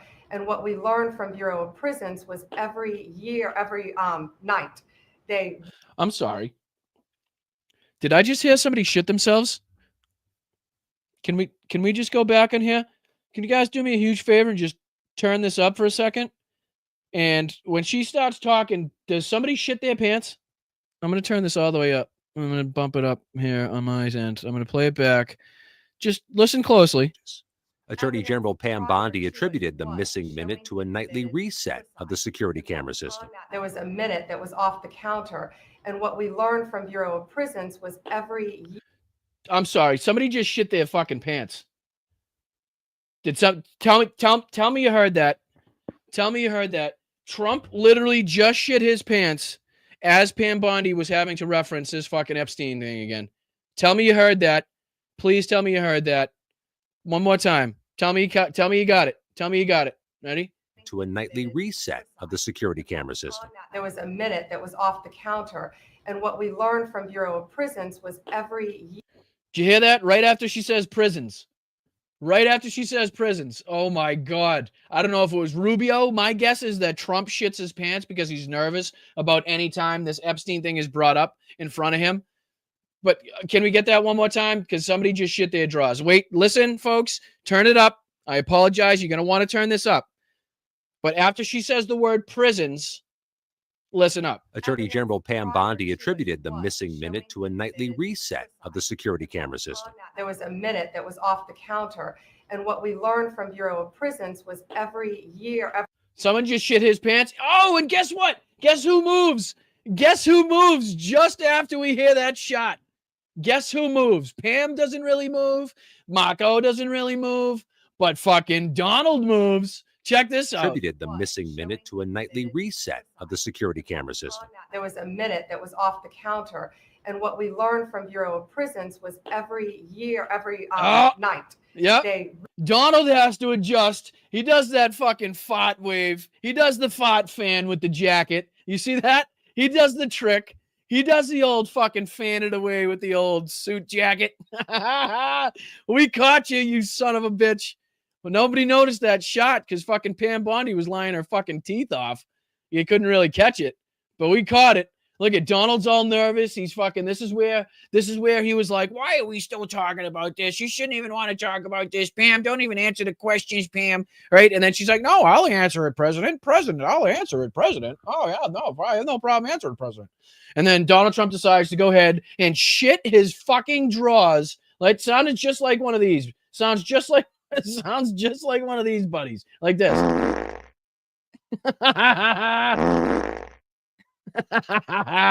Gotcha, you son of a bitch. All right, listen up one more time. I'm sorry. And then watch. I'm going to play it one more time in totality, right? So you can get the clip. So you can get a nice clip of this. Donald Trump shitting himself, actually shitting his pants when being questioned about Jeffrey Epstein, being so nervous that Pam Bondi's going to fuck up somehow and what she says is going to reveal something, say something stupid, that he literally shits his drawers and then does the fucking suit coat fan fart. Oh, man. Check this out. Clip this shit. Clip this shit one more time. All right, here we go. And listen, if you're just listening, after Pam Bondi says the word prisons, just listen up. To a nightly reset of the security camera system. There was a minute that was off the counter. And what we learned from Bureau of Prisons was every night, they redo that video. It's old from like Oh, I love it. He does the readjust, a little sit up. Fucking let me see if I can get a good fan motion with this so I can brush it away and then maybe blame it on somebody else. Sounds like Marco did. Sounds like somebody with little hands to me. Sounds like a fart from. Oh, I'm man. just Hey, standing. I got a bowl of chocolate pudding in my underpants.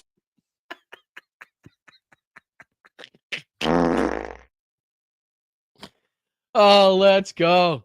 It's so good. It's really a good moment when you can catch a good fucking fart live, right? Where I haven't seen that one reported. I've seen multiple Donald Trump farts reported. I know Hal's caught a few, but I feel very honored and blessed in this moment. And please hit the like button for the moment that Blunt Politics was blessed with the moment they caught Donald Trump shitting his pants because of the nerves, because of the anxiousness he feels when the Donald Trump Jeffrey Epstein connection is being brought up at a press conference. Oh, I love it. If that doesn't get a like, if that doesn't get some fucking subscribers, I don't know what's gonna. So one more time for the road, ladies and gentlemen. One more time for the road. Donald Trump shitting his pants live on television because he's scared to death of Jeffrey Epstein and the things that have come out of his relationship with Ghislaine Maxwell and the rest of the underage girls that was stolen, I guess, by his words, from Mar-a-Lago, by his pedophile best friend, Jeffrey Epstein, and Donald Trump didn't do anything, allowed it to happen again, and then apparently was only mad that he was poaching his employees, didn't really care what was happening to the women after that. But here he is shitting his pants next to Marco Rubio and Pam Bondi when being asked and questioned about Jeffrey Epstein. Take it away, Dawn. Minute to a nightly reset of the security camera system. There was a minute that was off the counter. And what we learned from Bureau of Prisons was every night, they redo that video. It's old. It's the fucking move after that just tells me he's guilty. It's the move after. If he just stayed still, I would have had trouble. As a fart detective, as a veteran fart detective myself, and figuring out who fucking dropped the bomb, right? Whoever fucking said it, spread it, or something, however it goes, dealt it and knelt it and whatever the fuck they say. Anyway, but if he hadn't moved, my eyes would have been like, I don't know, not sure. It's tough to tell on Mike. But because he had to make that adjustment after, he had to let the rest of that air out of his fucking his itty bitty little fucking tiny thong that he wears. He had to do that little readjustment, just fucking gave the game away. Oh, baby. All right. It's enough of that. Actually, let me see if I can just skip to after this. There's actually a few more minutes in this video. I'm kind of running out of time though, but this does give some really good insight and information as to what happened this night, what we know, what we don't know, what the DOJ took out of this. What could come next. So let's just a couple more minutes of this and we'll dive into a couple more of the other stories that we got. From like 1999. So every night the video is reset and every night should have the same minute missing. So we're looking for that video to release that as well. Yeah, whoever smelt it, dealt it. All right, I got you, Grumpy. Thank you. I got you. It's been a while. It's been a while since I had pulled those out in conversation. So forgive me. showing that a minute is missing every night. That additional video has not been released, and a government source is alleged to CBS News the FBI and other agencies are in possession of the full, unedited footage. Why the FBI did not release that is unclear, and the agency Now, isn't that just another fucking question being raised by this whole thing? If you have the raw, unedited, full fucking footage, that brings up even more questions as to why you have to go to this extent to doctor the footage that you did put out. You see what we're working with here? You see what we're cooking with here? See, we seem to be cooking with gas as it pertains to this fucking situation, because what we've been told this shows is the fucking exact opposite of what it actually shows. And the questions that this video was supposed to answer, again, only exponentially fucking raise more questions. offered no comment. Importantly, the Inspector General gives no indication there was a minute missing when their team reviewed the video. We can surmise the male staffer working the 4 to 12 shift. Does that mean there wasn't a minute missing when the AG saw the videos? Does that mean they did see the entire video and they weren't aware of the, the fucking scheme behind the scenes to doctor the video? Because I guess that would be an even bigger fucking layer to this if you're trying to obfuscate from the Attorney General, right? If you're trying to obfuscate from the people that, like, if even Pam Bondi isn't aware of the cover-up, the extent of the cover-up that's going on, it might give us a few answers. It might give us some insight as to why she looks so stupid, as to why she's had to fucking reverse course 180 degrees in what she said before and what she's saying now. Maybe she's not privy. Maybe she's just not high enough in the ranks of the fucking Trump administration to have any pull or any say in what happens here. She's just kind of a puppet, right? And fucking just going along with whoever's pulling the strings up top. It would have left during the missing minute based on the report, leaving just Noel and Thomas. But that is not seen on camera. Serious problems with the government's investigation and witness statements don't end there. The report says the unit was secured by 2 doors, one requiring a key held only by Noel and Thomas. Noel told investigators no one could enter without her physically opening that door. But here's where it gets tricky. Let's look at this one. I'm sorry. It's been fucking tricky, Mr. CBS fucking, voiceover guy. This has been fucking tricky. This is where it may get more tricky, but it's been fucking tricky. Right? I mean, this might be more tricky than Run DMC at this point. Example, 4 a.m. Noel remains in full view of the camera, yet seconds later. Again, full view is a fucking pretty big stretch in this situation. Full view? Full view. That's the full fucking view?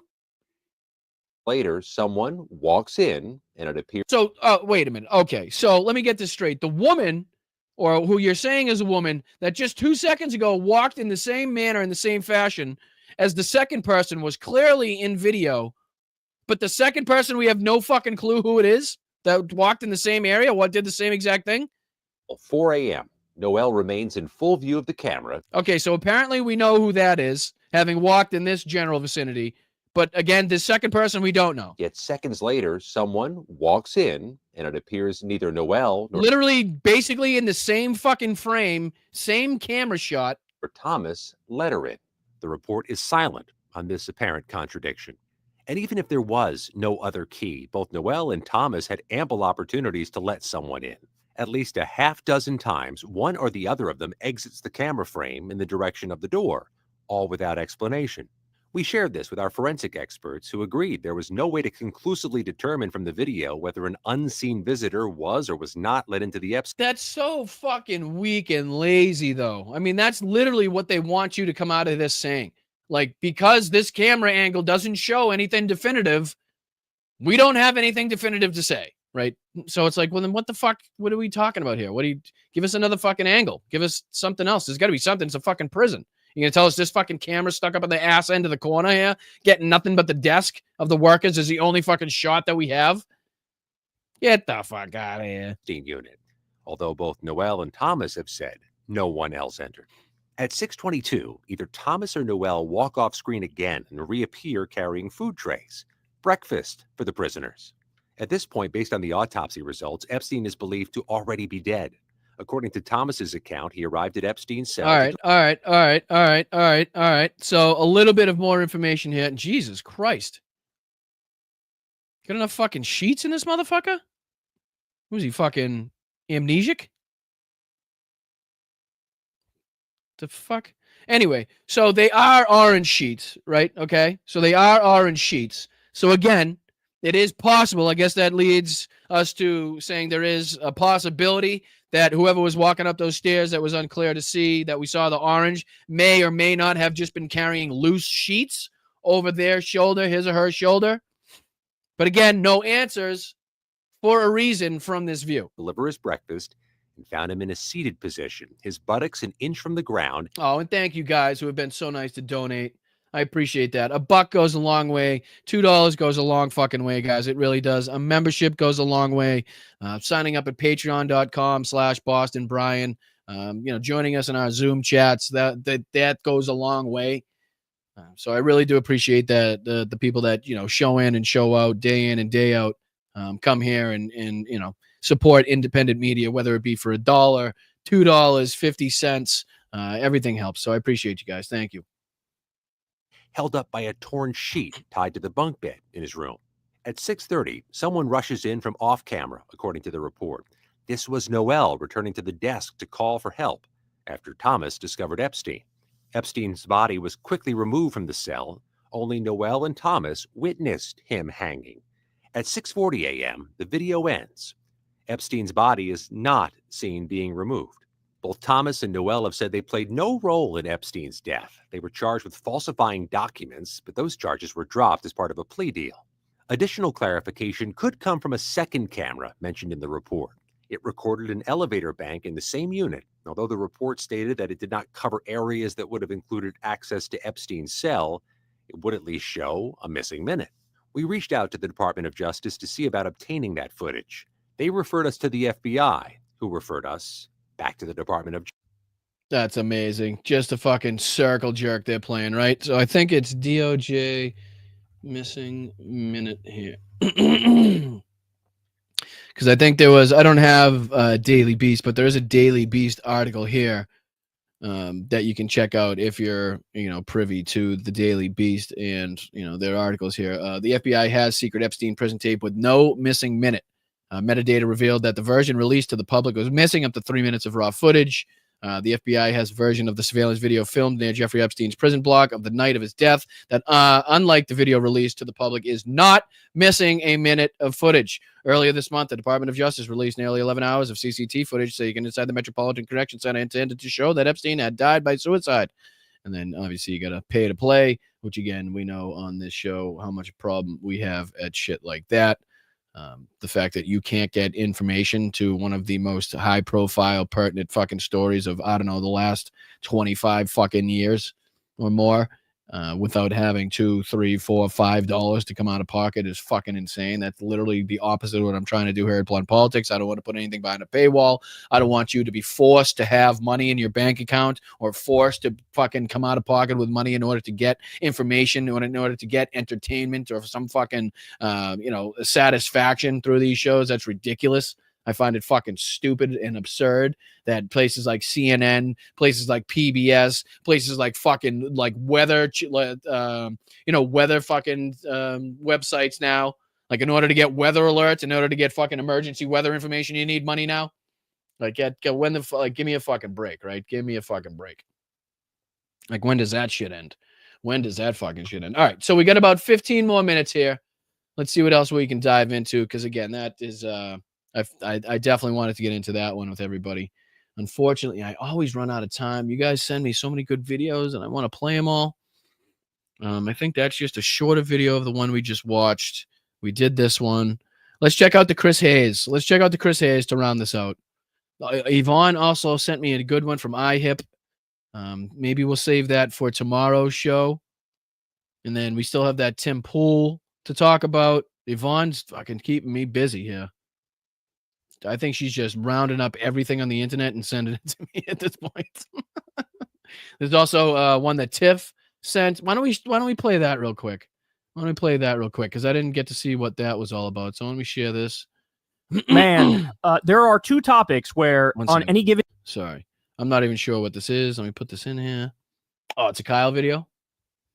What's he talking about here? ICE caught child sex trafficking. Jesus. See if I can just play the report. Yeah. Concussion. So here we go. We got a ABC video on this. Take a look at what happened. Tense moments in Ontario today when customers challenged masked federal immigration agents who showed up at a grocery store. Many bystanders left visibly shaken. Tonight, we have an exclusive interview with one man, a U.S. citizen, who was detained in the operation. Eyewitness News reporter Jory Rand joining us now with the details of this encounter. Jory. Mark, this is yet another case of an American citizen being taken into custody by masked federal agents without a warrant being presented. The Trump administration says they are not targeting people based on their appearance, but as more Americans continue to be swept up in these raids, they're finding that claim hard to believe. Today in Ontario, another ICE raid and another U.S. citizen taken into custody. I'm right here, Angel. I'm right here. Angel Pena says he was minding his own business when masked federal agents showed up at the Stater brothers. Customers began to shout at them, telling them to leave, but some went inside the store. Nearby doorbell video shows Pena running away, approaching a passing SUV looking for help, but the agents wound up violently taking him into custody. Wait, Joey, wait. They were shoving my head against the ground, elbowed me, and they used forcefully a baton to really pierce my side.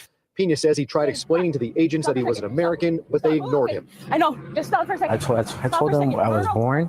Well, I had an ID. I had a social. I had a birth certificate. United States, 2025, ladies and gentlemen. United States, American citizens fleeing the fucking shopping mall, fleeing the supermarket for fear of masked fucking unidentified men with guns running around, scooping people up, shoving their fucking head into the ground, punching Marines' fathers in the face, arresting pregnant women, sending fucking U.S. citizens to the, El Salvadorian prison camps.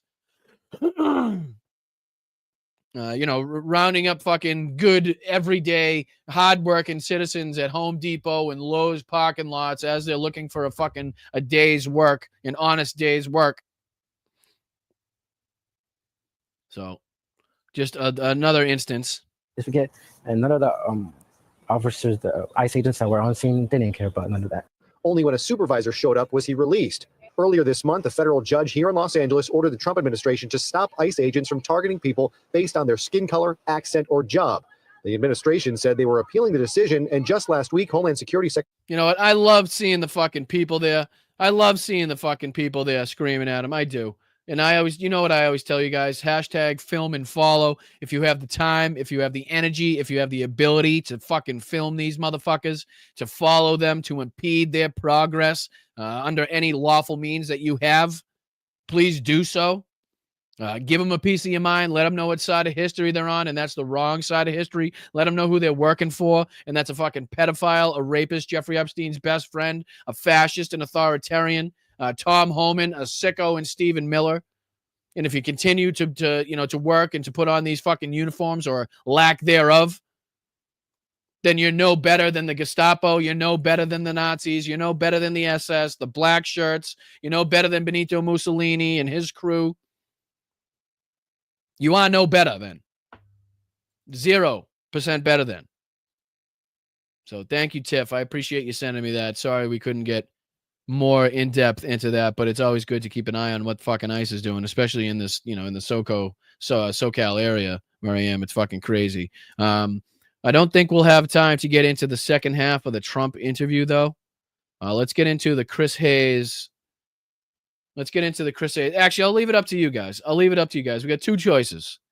We could either do the second half of the podcast, the sit-down interview that Donald Trump did with Miranda Devine in Scotland. I know a lot of you guys saw the first half, on Hal's show with Hal. Shout out Hal. Or we could do Chris Hayes covering his latest segment covering Donald Trump and Jeffrey Epstein. I'll leave it up to you guys. I'll let you guys decide. I appreciate you, Zobeth. I appreciate that. Let's go. Thank you so much. For anybody that kindly contributes to the show. Really, really goes a long way. All right, so we got one vote Trump. We got one vote no Trump. We got one vote Chris Hayes, so that's 2-1. Chris Hayes 3-1. Hayes 4-1. No more Trump 5-1. 6-1. No more Stinky. Play Hayes. All right. The chat has spoken. And I know when Tiff speaks up, I gotta listen. So, all right, here we go. We'll play the Chris Hayes. We'll play this Chris Hayes portion here and see see what trouble we can get into. See what Chris has managed to uncover here so far. Oh, let me get into the right profile here. My apologies. Switch accounts so we don't have to see ads. All right, so let me share this tab instead. Good evening from New York. I'm Chris Hayes. Now, there are a lot of reasons that this Epstein scandal is not going away for Donald Trump. One of them is this. He and his administration keep behaving every day like they have something to hide. I mean, Trump himself cannot keep his story straight about Jeffrey Epstein. And the more he talks about it, the worse it seems to get. In his attempt to spin another version of how he broke up with the late child sex trafficker, Donald Trump said something truly disturbing about one of Epstein's victims. That's such old history. Very easy to explain, but I don't want to waste your time by explaining it. But for years, I wouldn't talk to Jeffrey Epstein. I wouldn't talk because he did something that was inappropriate. He hired help. And I said, don't ever do that again. He stole people that work for me. I said, don't ever do that again. He did it again. Stole people that work for me. Don't ever do that again.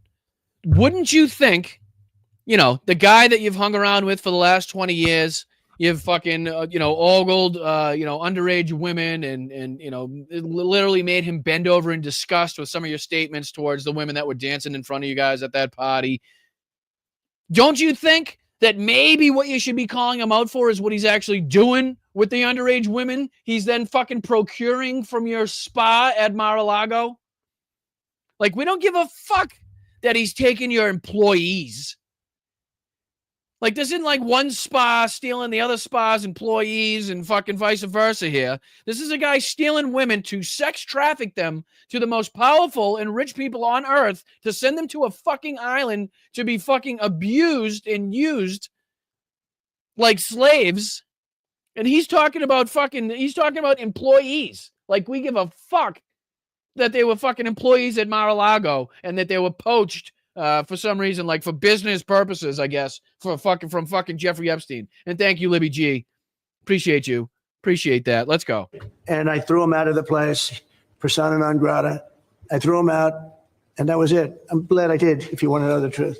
So that was Trump yesterday at his Scotland golf resort, which, by the way, he's promoting flying there. The man that called it a privilege, ladies and gentlemen. Don't forget, the man that said he didn't have the privilege of going to Jeffrey Epstein's island. That man. The taxpayer dime. Saying he stole people that worked for me. Did he really mean that? Today we learned the answer was yes. People were taken out of the spa, hired by him. In other words, gone. And other people would come and complain, this guy is taking people from the spa. I didn't know that. And then when I heard about it, I told him, I said, listen, we don't want you taking our people, whether it was spa or not spa. I don't want him taking people. And he was fine. And then not too long after that, he did it again. And I said, out of here. That was audio that we got from Air Force One. We had only the audio. That's the audio that we played the video to earlier, the one that had the shitty audio for it. That's that same audio clip. Or not spa. Don't take my people. So Donald Trump now says that he ejected the world's most notorious trafficker and abuser of minor women and girls from his life because the guy kept stealing his spa workers. You split up the friendship 15 years because he was grooming and recruiting your staff to go abuse them, but you didn't do anything about it?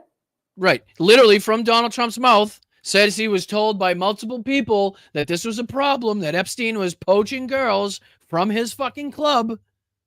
And he literally says out of his own mouth that he gave him a pass, right? That he basically did nothing about it. And only the second time that he was, notified by multiple fucking individuals that this was going on again, did he actually take some action. And this is all from Donald Trump's mouth. Donald Trump's admissions, his fucking guilty admissions himself. And it's remarkable to see that this continues by Donald Trump himself.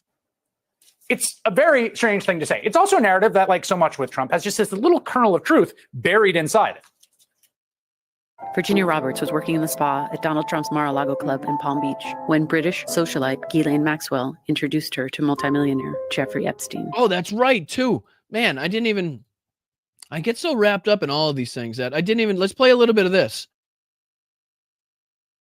I think this actually is it's a 3-minute and 20-second clip of an interview in 2020 by Virginia Giuffre speaking about how horrendous and how nasty a woman and how the ringleader was actually Ghislaine Maxwell, right? So let me share this tab instead. We're learning new information about President Trump's relationship with convicted sex offender Jeffrey Epstein.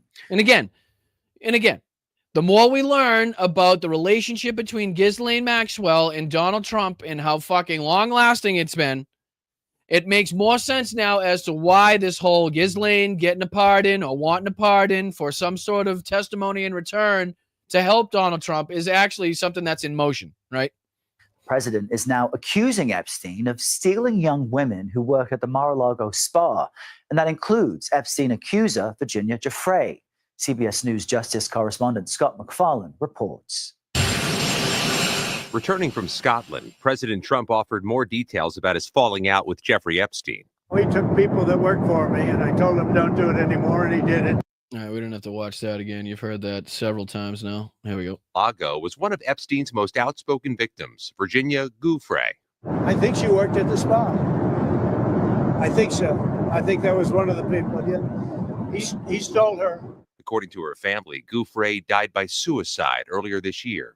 But in a 2020 interview with Gayle King, she said it was Epstein's co-conspirator, Ghislaine Maxwell, who approached her at Trump's South Florida resort. I finally got my life together for the first time off the streets, and I'm working at Mar-a-Lago. I was reading about anatomy and massage, and that's when Ghislaine came up to me. Giuffre called Maxwell the mastermind behind the sex trafficking operation. She is a monster.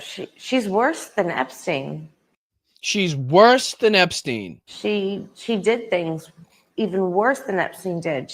She did things even worse than Epstein did. She was vicious. She was evil. Maxwell. She was vicious and she was evil. And this is the woman now that Donald Trump says he has the power to pardon. The woman now that the DOJ and the FBI are now in talks with in order to either commute or fucking pardon her sentence altogether. And we're supposed to take her fucking word for it, whatever she says, I guess, in her testimony afterwards. Fuck you. Was convicted in 2021 of helping Epstein sexually abuse underage girls and is serving a 20-year prison term. On Tuesday, her lawyer notified a U.S. House panel she'd agreed to their request to sit for a deposition about Epstein, but she asked for the questions to be provided in advance and for congressional immunity. The House committee spokesperson said Maxwell will not be given immunity. Okay, so her, like I said earlier in the show, her lawyers are fucking pushing this to the absolute maximum.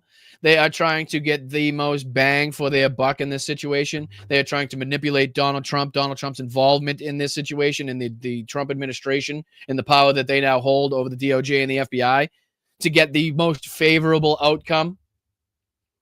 So, if they just give her a pardon, she'll come right out and say anything that you want. She'll testify in front of anybody. Just pardon her for everything that she's done, even though we have, again, testimony from one of the victims in here, unfortunately, who took her own life, possibly because of the lack of accountability, the lack of justice, or the trauma she went through in this situation, or all of the above. And we're supposed to fucking and as we just learned on this show the other day, as we just talked about on the show the other day, how deep the relationship between Donald Trump and Ghislaine Maxwell is, and why he actually wished her well, and how bullshit it was when he said he only knew her because they both from West Palm Beach, when all of the story that we read, all of the pictures, all of the fucking reporting came from New York City in the 80s, early 90s, well before they were fucking down in West Palm Beach. For a second day in a row, Maxwell's defense lawyer also spoke openly about the possibility of a pardon for Maxwell, saying if she was given clemency by the president, she could speak immediately and fully to that House committee. Oh, yeah, I'm sure she could. All right. So I just wanted to make sure to get that into the show, make sure we get that into the news, and make sure everybody remembers just how nasty and evil a woman Ghislaine Maxwell is. How much culpability, how much involvement she has in this, and how people, actual victims in this situation, say that she's the fucking ringleader, she's the monster that we should be worried about. And this is the woman that the Trump administration is now considering pardoning for her testimony, right? Fucking sick shit. Some sick shit. All right, let me see if we can get back to the other one here that I was just talking about. I believe it was this one, and we'll continue. The training started immediately. I mean, it was everything down to how to give a blowjob, how to be quiet, be subservient, give Jeffrey what he wants. That woman, who later changed her name to Virginia Giuffre, was 16 when she was indeed recruited from Mar-a-Lago by Maxwell, not Epstein. And after breaking... It's funny. What now, again, raises the question as to why a 16-year-old girl, a helpless, homeless, fucking searching for a life, 16-year-old girl would be working at Mar-a-Lago, would be working at the spa at Mar-a-Lago or anywhere at Mar-a-Lago. What are the fucking laws in Florida? How old do you have to be? Do we find that appropriate? Because I know there's some fucked up laws in this country as it pertains to age and what you can do with the age of consent. But does that mean it's appropriate? Just curious. Free of Epstein, she became a really outspoken advocate for her fellow victim. She led them in multiple lawsuits. Giuffre died by suicide earlier this year. So was she who Trump was talking about? Mr. President, did one of those stolen, persons, that include Virginia Giuffre? I don't know. I think she worked at the spa. I think so. I think that was one of the people. Yeah. He stole her. Yep, he stole her. Definitely the worst thing that Jeffrey Epstein did was hire someone away from Donald Trump. That is Donald Trump referring to the teenage sexual assault victim recruited from his club by Ghislaine Maxwell and Jeffrey Epstein. He stole her. And so that's why the two men stopped hanging out. Well, actually, probably not, since we've got actual timestamps on all this. Virginia Giuffre left Mar-a-Lago with Ghislaine Maxwell in the year 2000. Trump was still socializing with Epstein long after that. In fact, it was just 2 years later, after Giuffre was recruited out of the spa. Oh, funny. So it doesn't seem like the timeline matches up here. It doesn't seem like, what actually happened, what we know actually happened, actually lines up with Donald Trump is telling us happened. It's funny how it doesn't take actually much reporting. All you have to do is look back at the fucking publicly known information, the publicly known your photos in reporting that we have to know that he was still hanging out with the guy long after that. So what did you just kind of, one day come to your senses and say, a few years ago, you started poaching underage girls from fucking Mar-a-Lago, the spa at Mar-a-Lago. I think today is the day that I'm going to start getting angry about that. Is that kind of what we're led to believe happened? When Trump told New York Magazine in 2002 that Jeff is a, quote, terrific guy, a lot of fun to be with, it is even said he likes beautiful women as much as I do, and many of them are on the younger side. And that was 2 fucking years after Donald Trump knew that Jeffrey Epstein was poaching underage girls, young girls, from his spa at Mar-a-Lago. 2 years after that, 2 years after he wants us to believe he shunned Jeffrey Epstein from the club, never talked to him again, only because he was apparently stealing employees, not because of the sexual acts he was having them engage in after that. Apparently that's not the bad thing. The bad thing was just the taking of employees if you're Donald Trump. But 2 years after that, he's still talking about how he's known him for 15 years. He's a terrific guy. He likes beautiful women. A lot of them are on the younger side. Does that sound like somebody that's saying something that is mad? Like somebody that's mad at the person he's talking about for having poached underage girls from his spa at Mar-a-Lago? Does that sound like somebody that's pissed off or frustrated or angry or upset? Doesn't sound like it to me.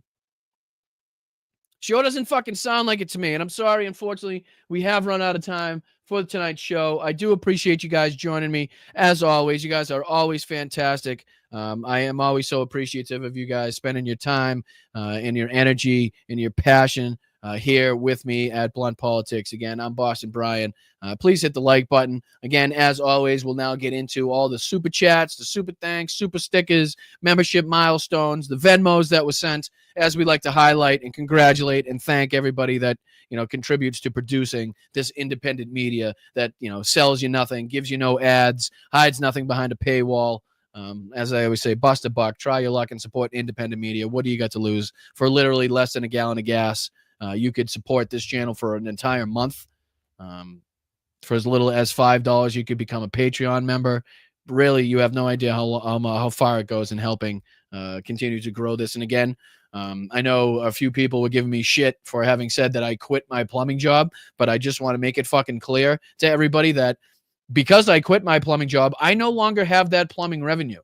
So I don't want you to think I'm like sitting here on a pile of money, like I'm booming. And I just decided to fucking move to California because everything's going so well. No, I'm passionate about this. I really fucking believe in this. I believe in you guys. I believe in our ability to win elections. I believe in our ability to, implement policies that are popular to the American citizenry, that are beneficial to the American citizenry, you and me, your parents, your kids, all of that stuff. So please consider, if you find yourself coming back and watching a few shows a week, or it's something that you enjoy coming back to engage in the chat, please think about helping or pitching in with $1 or $2. Because again, like I said, there are no donors. It is 100% produced by you, for you, and I'm very proud of that fact. So I'm really hoping to not break the streak. But yes, it's not like I am underwater. Still, I am underwater. I am making half as much. I took a 50% pay cut in order to do this full time, in order to be able to bring you guys more shows and more videos and more content. So again, I know there was a few people in the chat kind of giving me shit for like me bragging that I don't have to plumb anymore, but that just means I have to work twice as much. That just means I need twice the support that I did before in order just to get back to even. So let's get to everybody that has made this possible. Of course, Nordez, as usual, as typical, is first on the list with 5 gifted memberships. Thank you so much, dude. I appreciate you, brother. I really, really do. Thank you, Cool Breeze, coming in right after being here for 13 months. Such a huge contribution if you think about it. 13 months of loyalty, of membership, of coming back week in and week out. So Cool Breeze, thank you so much. I appreciate you. And I'm calling you guys something different. I'm just going by the names that I'm looking at. Some of them I can recognize by the picture. Some of them I can't. Luis, thank you so much for being here for 16 months. Such a huge show of loyalty again. Making sure this continues to run, continues to pump out content and inform people, make people laugh, whatever it may be. I do appreciate it. Jenny Faye, big night for you. Got busy, spaced out in the Zoom last night, sending hugs and happiness to you, Mel, Logan, and Marvelous Mods. All the Super Groovy Lobsters, get out and protest Saturday, everybody. Absolutely. Find the nearest protest, find your nearest rally, get a group together, get some friends together, get some signs together. Make it a moment to remember, because again, this is absolutely going to be a time that is studied and looked back upon by historians that are going to study this moment in time for a long, long time to come. And I definitely am proud to say that I'm fighting with you people, fighting with you amazing people on the right side of history, for the right things, for the right people. And I'm, again, like I said, very proud to say that I am side by side with you guys in that fight. Big Dog, right there with me. Appreciate you, dude. So thank you so much for the $5 gifted. Release the Epstein files. Amen. Thank you so much, Ricky, for the 5 gifted. Thank you so much, Bridget, for being here for 3 months. I appreciate it, and I will absolutely keep on rocking. Thank you so much, Jenny Faye. Let's fucking go. Hey, maggots, when Clinton shows up in the files, I won't be having to throw out my hat, shirts, cologne, Bibles, flags, shoes, Air Maxi pads, poster signs, and the rest of my identity. Because why? I don't worship a rapist. I'm not in a cult. Amen, Jenny Faye. Thank you so much for that enormous contribution. I fucking love it. Thank you, Linda, for the Venmo. Just caught it out of my eye. Appreciate that, Linda. Thank you so much. Thank you, Christine16, for the 666. Let's fucking go. Rock on, brother. R.I.P. Ozzy. Such a shame. Appreciate that, Christine. Thank you so much for being here. Thank you so much for your contributions. Thank you so much for your fight and your passion. I soak that all up and I use it to make this show a better place, to make this show a better running stream every time. Thank you, Nordez, again. Thank you, Zobeth. You guys are amazing. Thank you, Libby G. I appreciate that with the $10 super sticker. And then to round it out, JD Christie with the profanity bonus. Thank you so fucking much. I appreciate you guys, as always. Make sure that you guys are getting out there. Like I said, find the nearest protest, find the nearest rally, find your nearest group online that you get along with, some like-minded people. Find your best streamer, the person that gives you the most entertainment value, bang for your buck. Donate to their stream. Help them out. I don't care if it's not me, whether it be Hal or Philip Ittner or Major Ojeda, whoever the fuck it is. Make sure that you are supporting independent media and the people that have your back and that support the policies that will benefit you right away. So, and thank you, PB. Let's go. Sneaking one in there. I see you. Listening in Dorchester. Let's fucking go in the dot, kid. Fucking appreciate that, brother. I could go fucking for a beer in fucking Dorchester. Let's go fucking find a bar. I'll park my fucking car right outside Harvard, even though I know that's not in fucking Dorchester, but still, it fit in the sentence, and I like fucking saying it. Appreciate that, PB. Thank you, dude. Fucking suck one down for me. Yes, JD. Make sure you guys all subscribe. Until next time, I'll see you tomorrow. Again, 2 p.m. Eastern, 11 a.m. Pacific for our Thursday show. Hope to see you all there. Again, keep fighting, keep kicking ass, get out of your seats, get into the streets, but get out there, keep your head on a swivel. Make sure you're staying safe. Stay proud, stay loud, stay aggressive. And until tomorrow, please keep kicking ass and taking names. That's what we do here at Blunt Politics, and that's what we're going to continue to do. So, and it's only with the help of you guys. I appreciate you. Again, I'm Boston Brian. This is Blunt Politics, and I will see you guys tomorrow. Hopefully, again, this continues to work as it has been. I appreciate you. Yeah, fucking kick ass, dude. Keep kicking ass. Keep taking names. Don't be apologizing for it either. Unapologetically pro-democracy is what we are. Let's fucking go. Appreciate you guys. Take it easy.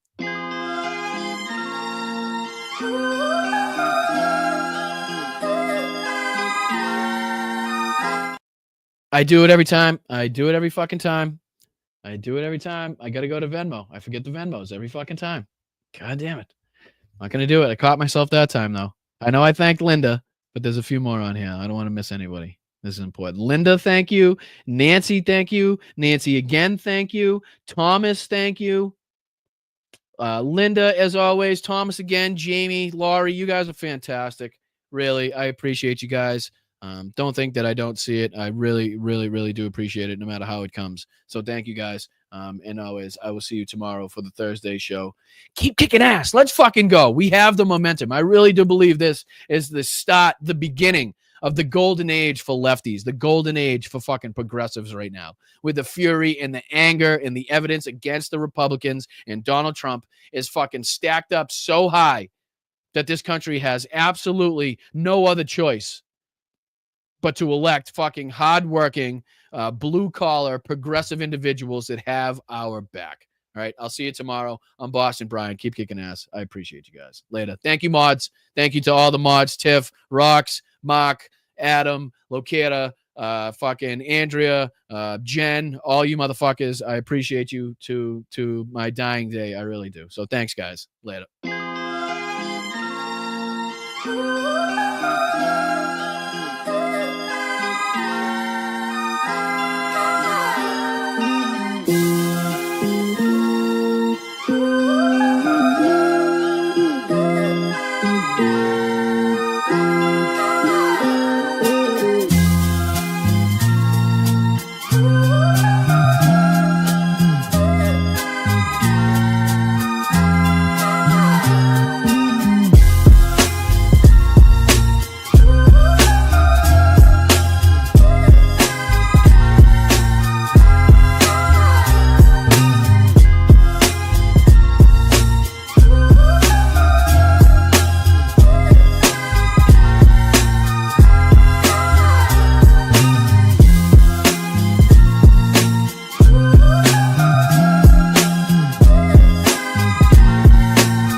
Never fight uphill, me boys, never fight uphill. They were fighting uphill. He said, wow, that was a big mistake. He lost his great general. And they were fighting, never fight uphill, me boys, but it was too late. Army manned the air. It ran the ramparts. It took over the airports. It did everything it had to do.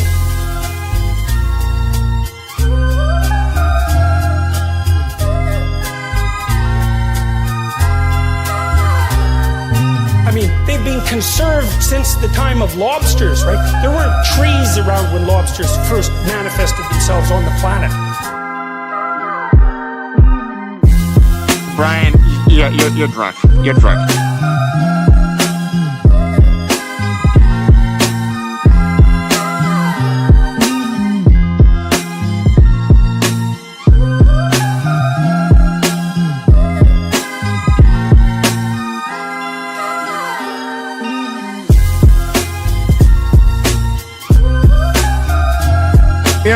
nation that just recently heard that Saudi Arabia and Russia will repeat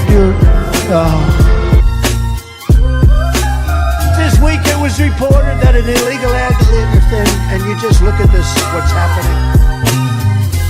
Venezuela. Did you just see Maduro? Venezuela. It's unbelievable. Yesterday's a hard word for me.